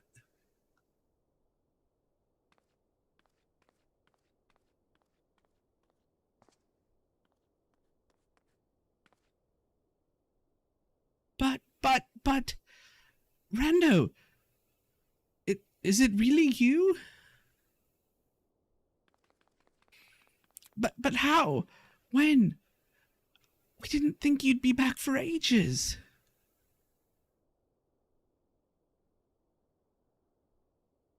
Yeah, time moves in mysterious ways. Right, so it does. The reports you had delivered by that excitable little pixie said as much. As for the situation on this side, the Imperials are still eyeing our forces from afar. From what I'm told, the Garlean armies have been slow to react and seem reluctant to commit to any large-scale engagements. It's an odd sort of stalemate. Otherwise, we've yet to see any sign of that awful Black Rose weapon we were warned about. Oh, but I suppose we did call in an old friend to help out on that count. Kryl and I had a terrible time tracking him down, though it will be worth it to see the look on your face when you find out who it is. Anyway, I was just about to make contact with this helper of ours, and then confirm the latest news from the front. Might you fancy having a rest while I do? Ah, the Warrior of Light, back where he belongs, just as if nothing had happened. Though you do seem different somehow.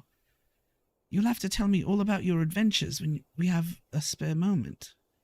Until then, welcome back.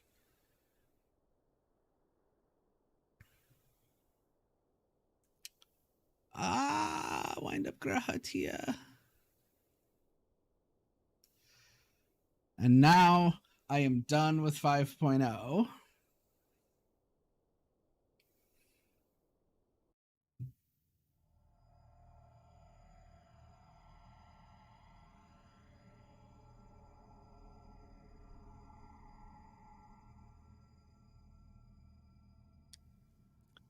Oblivion has claimed him.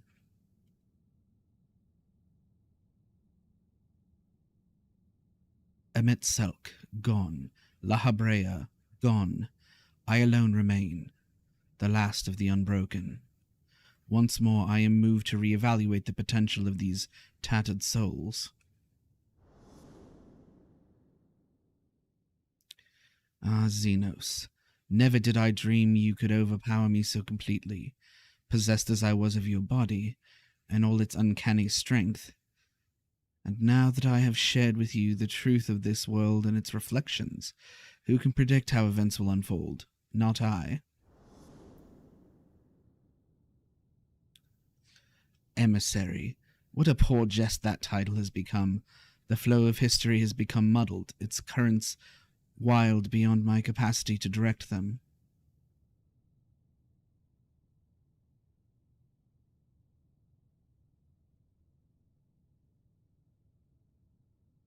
You have wrested the advantage, Heidelin. The thieving hands of your disciples tightened their grip on our star.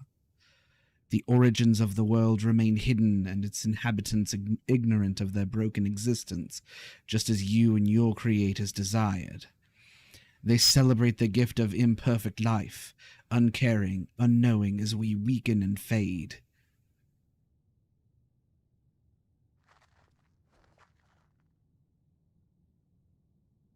But do not imagine yourself rid of us.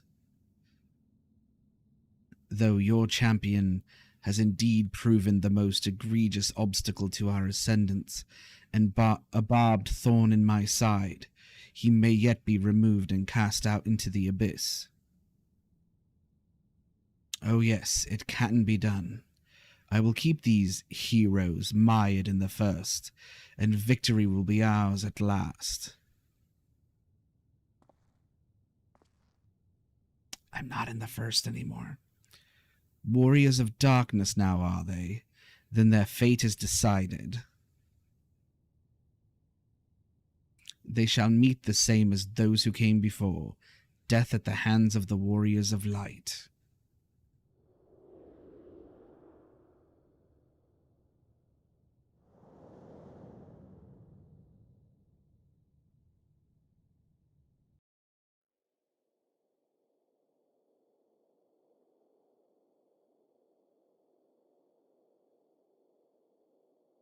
Oh, they're out in the where there's nothing. It seems you were right.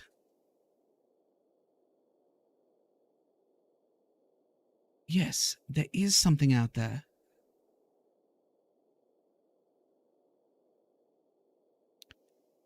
But it would mean crossing malms and malms of this infernal emptiness, which is rather unhealthy for living creatures, as I understand it. Even were we to restrict ourselves to brief forays, I don't like to imagine the effect it would have on our ether. But you still want to go, don't you? We may have saved the world, but we haven't reclaimed it.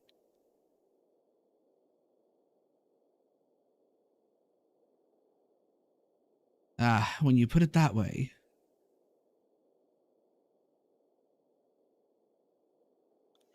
What choice do we have?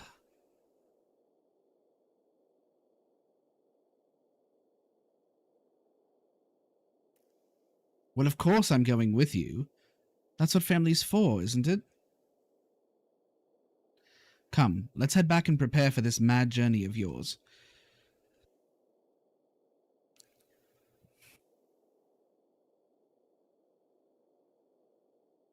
Thank you, Thancred.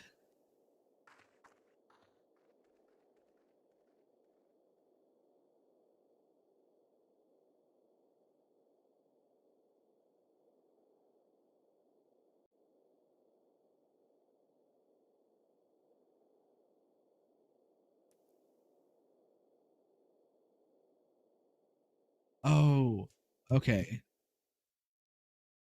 Though blazing skies gave way to gentle night, what hand can end the war of dark and light? You have completed the main scenario quest, Shadowbringers. By opening the trust interface located under duty, you may now repeat previously completed main scenario dungeons with a party of NPC avatars. I could already do that. Avatars will gain XP and level up in accordance with their duty participation. For more information, please refer to the help found within the interface itself. Furthermore, bolstered by your experience in the first, you are now able to accept new quests from job-related NPCs in the source. In order to access them, the following conditions must be met. To reach level 80 in a given job, complete the relevant level 70 job quest, complete the associated role quest line. Quest locations and other details can be reviewed in the level 70 job quest journal entry. In addition, quests to unlock new content have now become available in the Crystarium. Rest well, warrior of light and darkness, for 2 worlds of adventure await your return.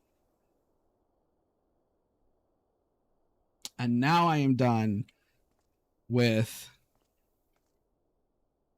that. Okay, so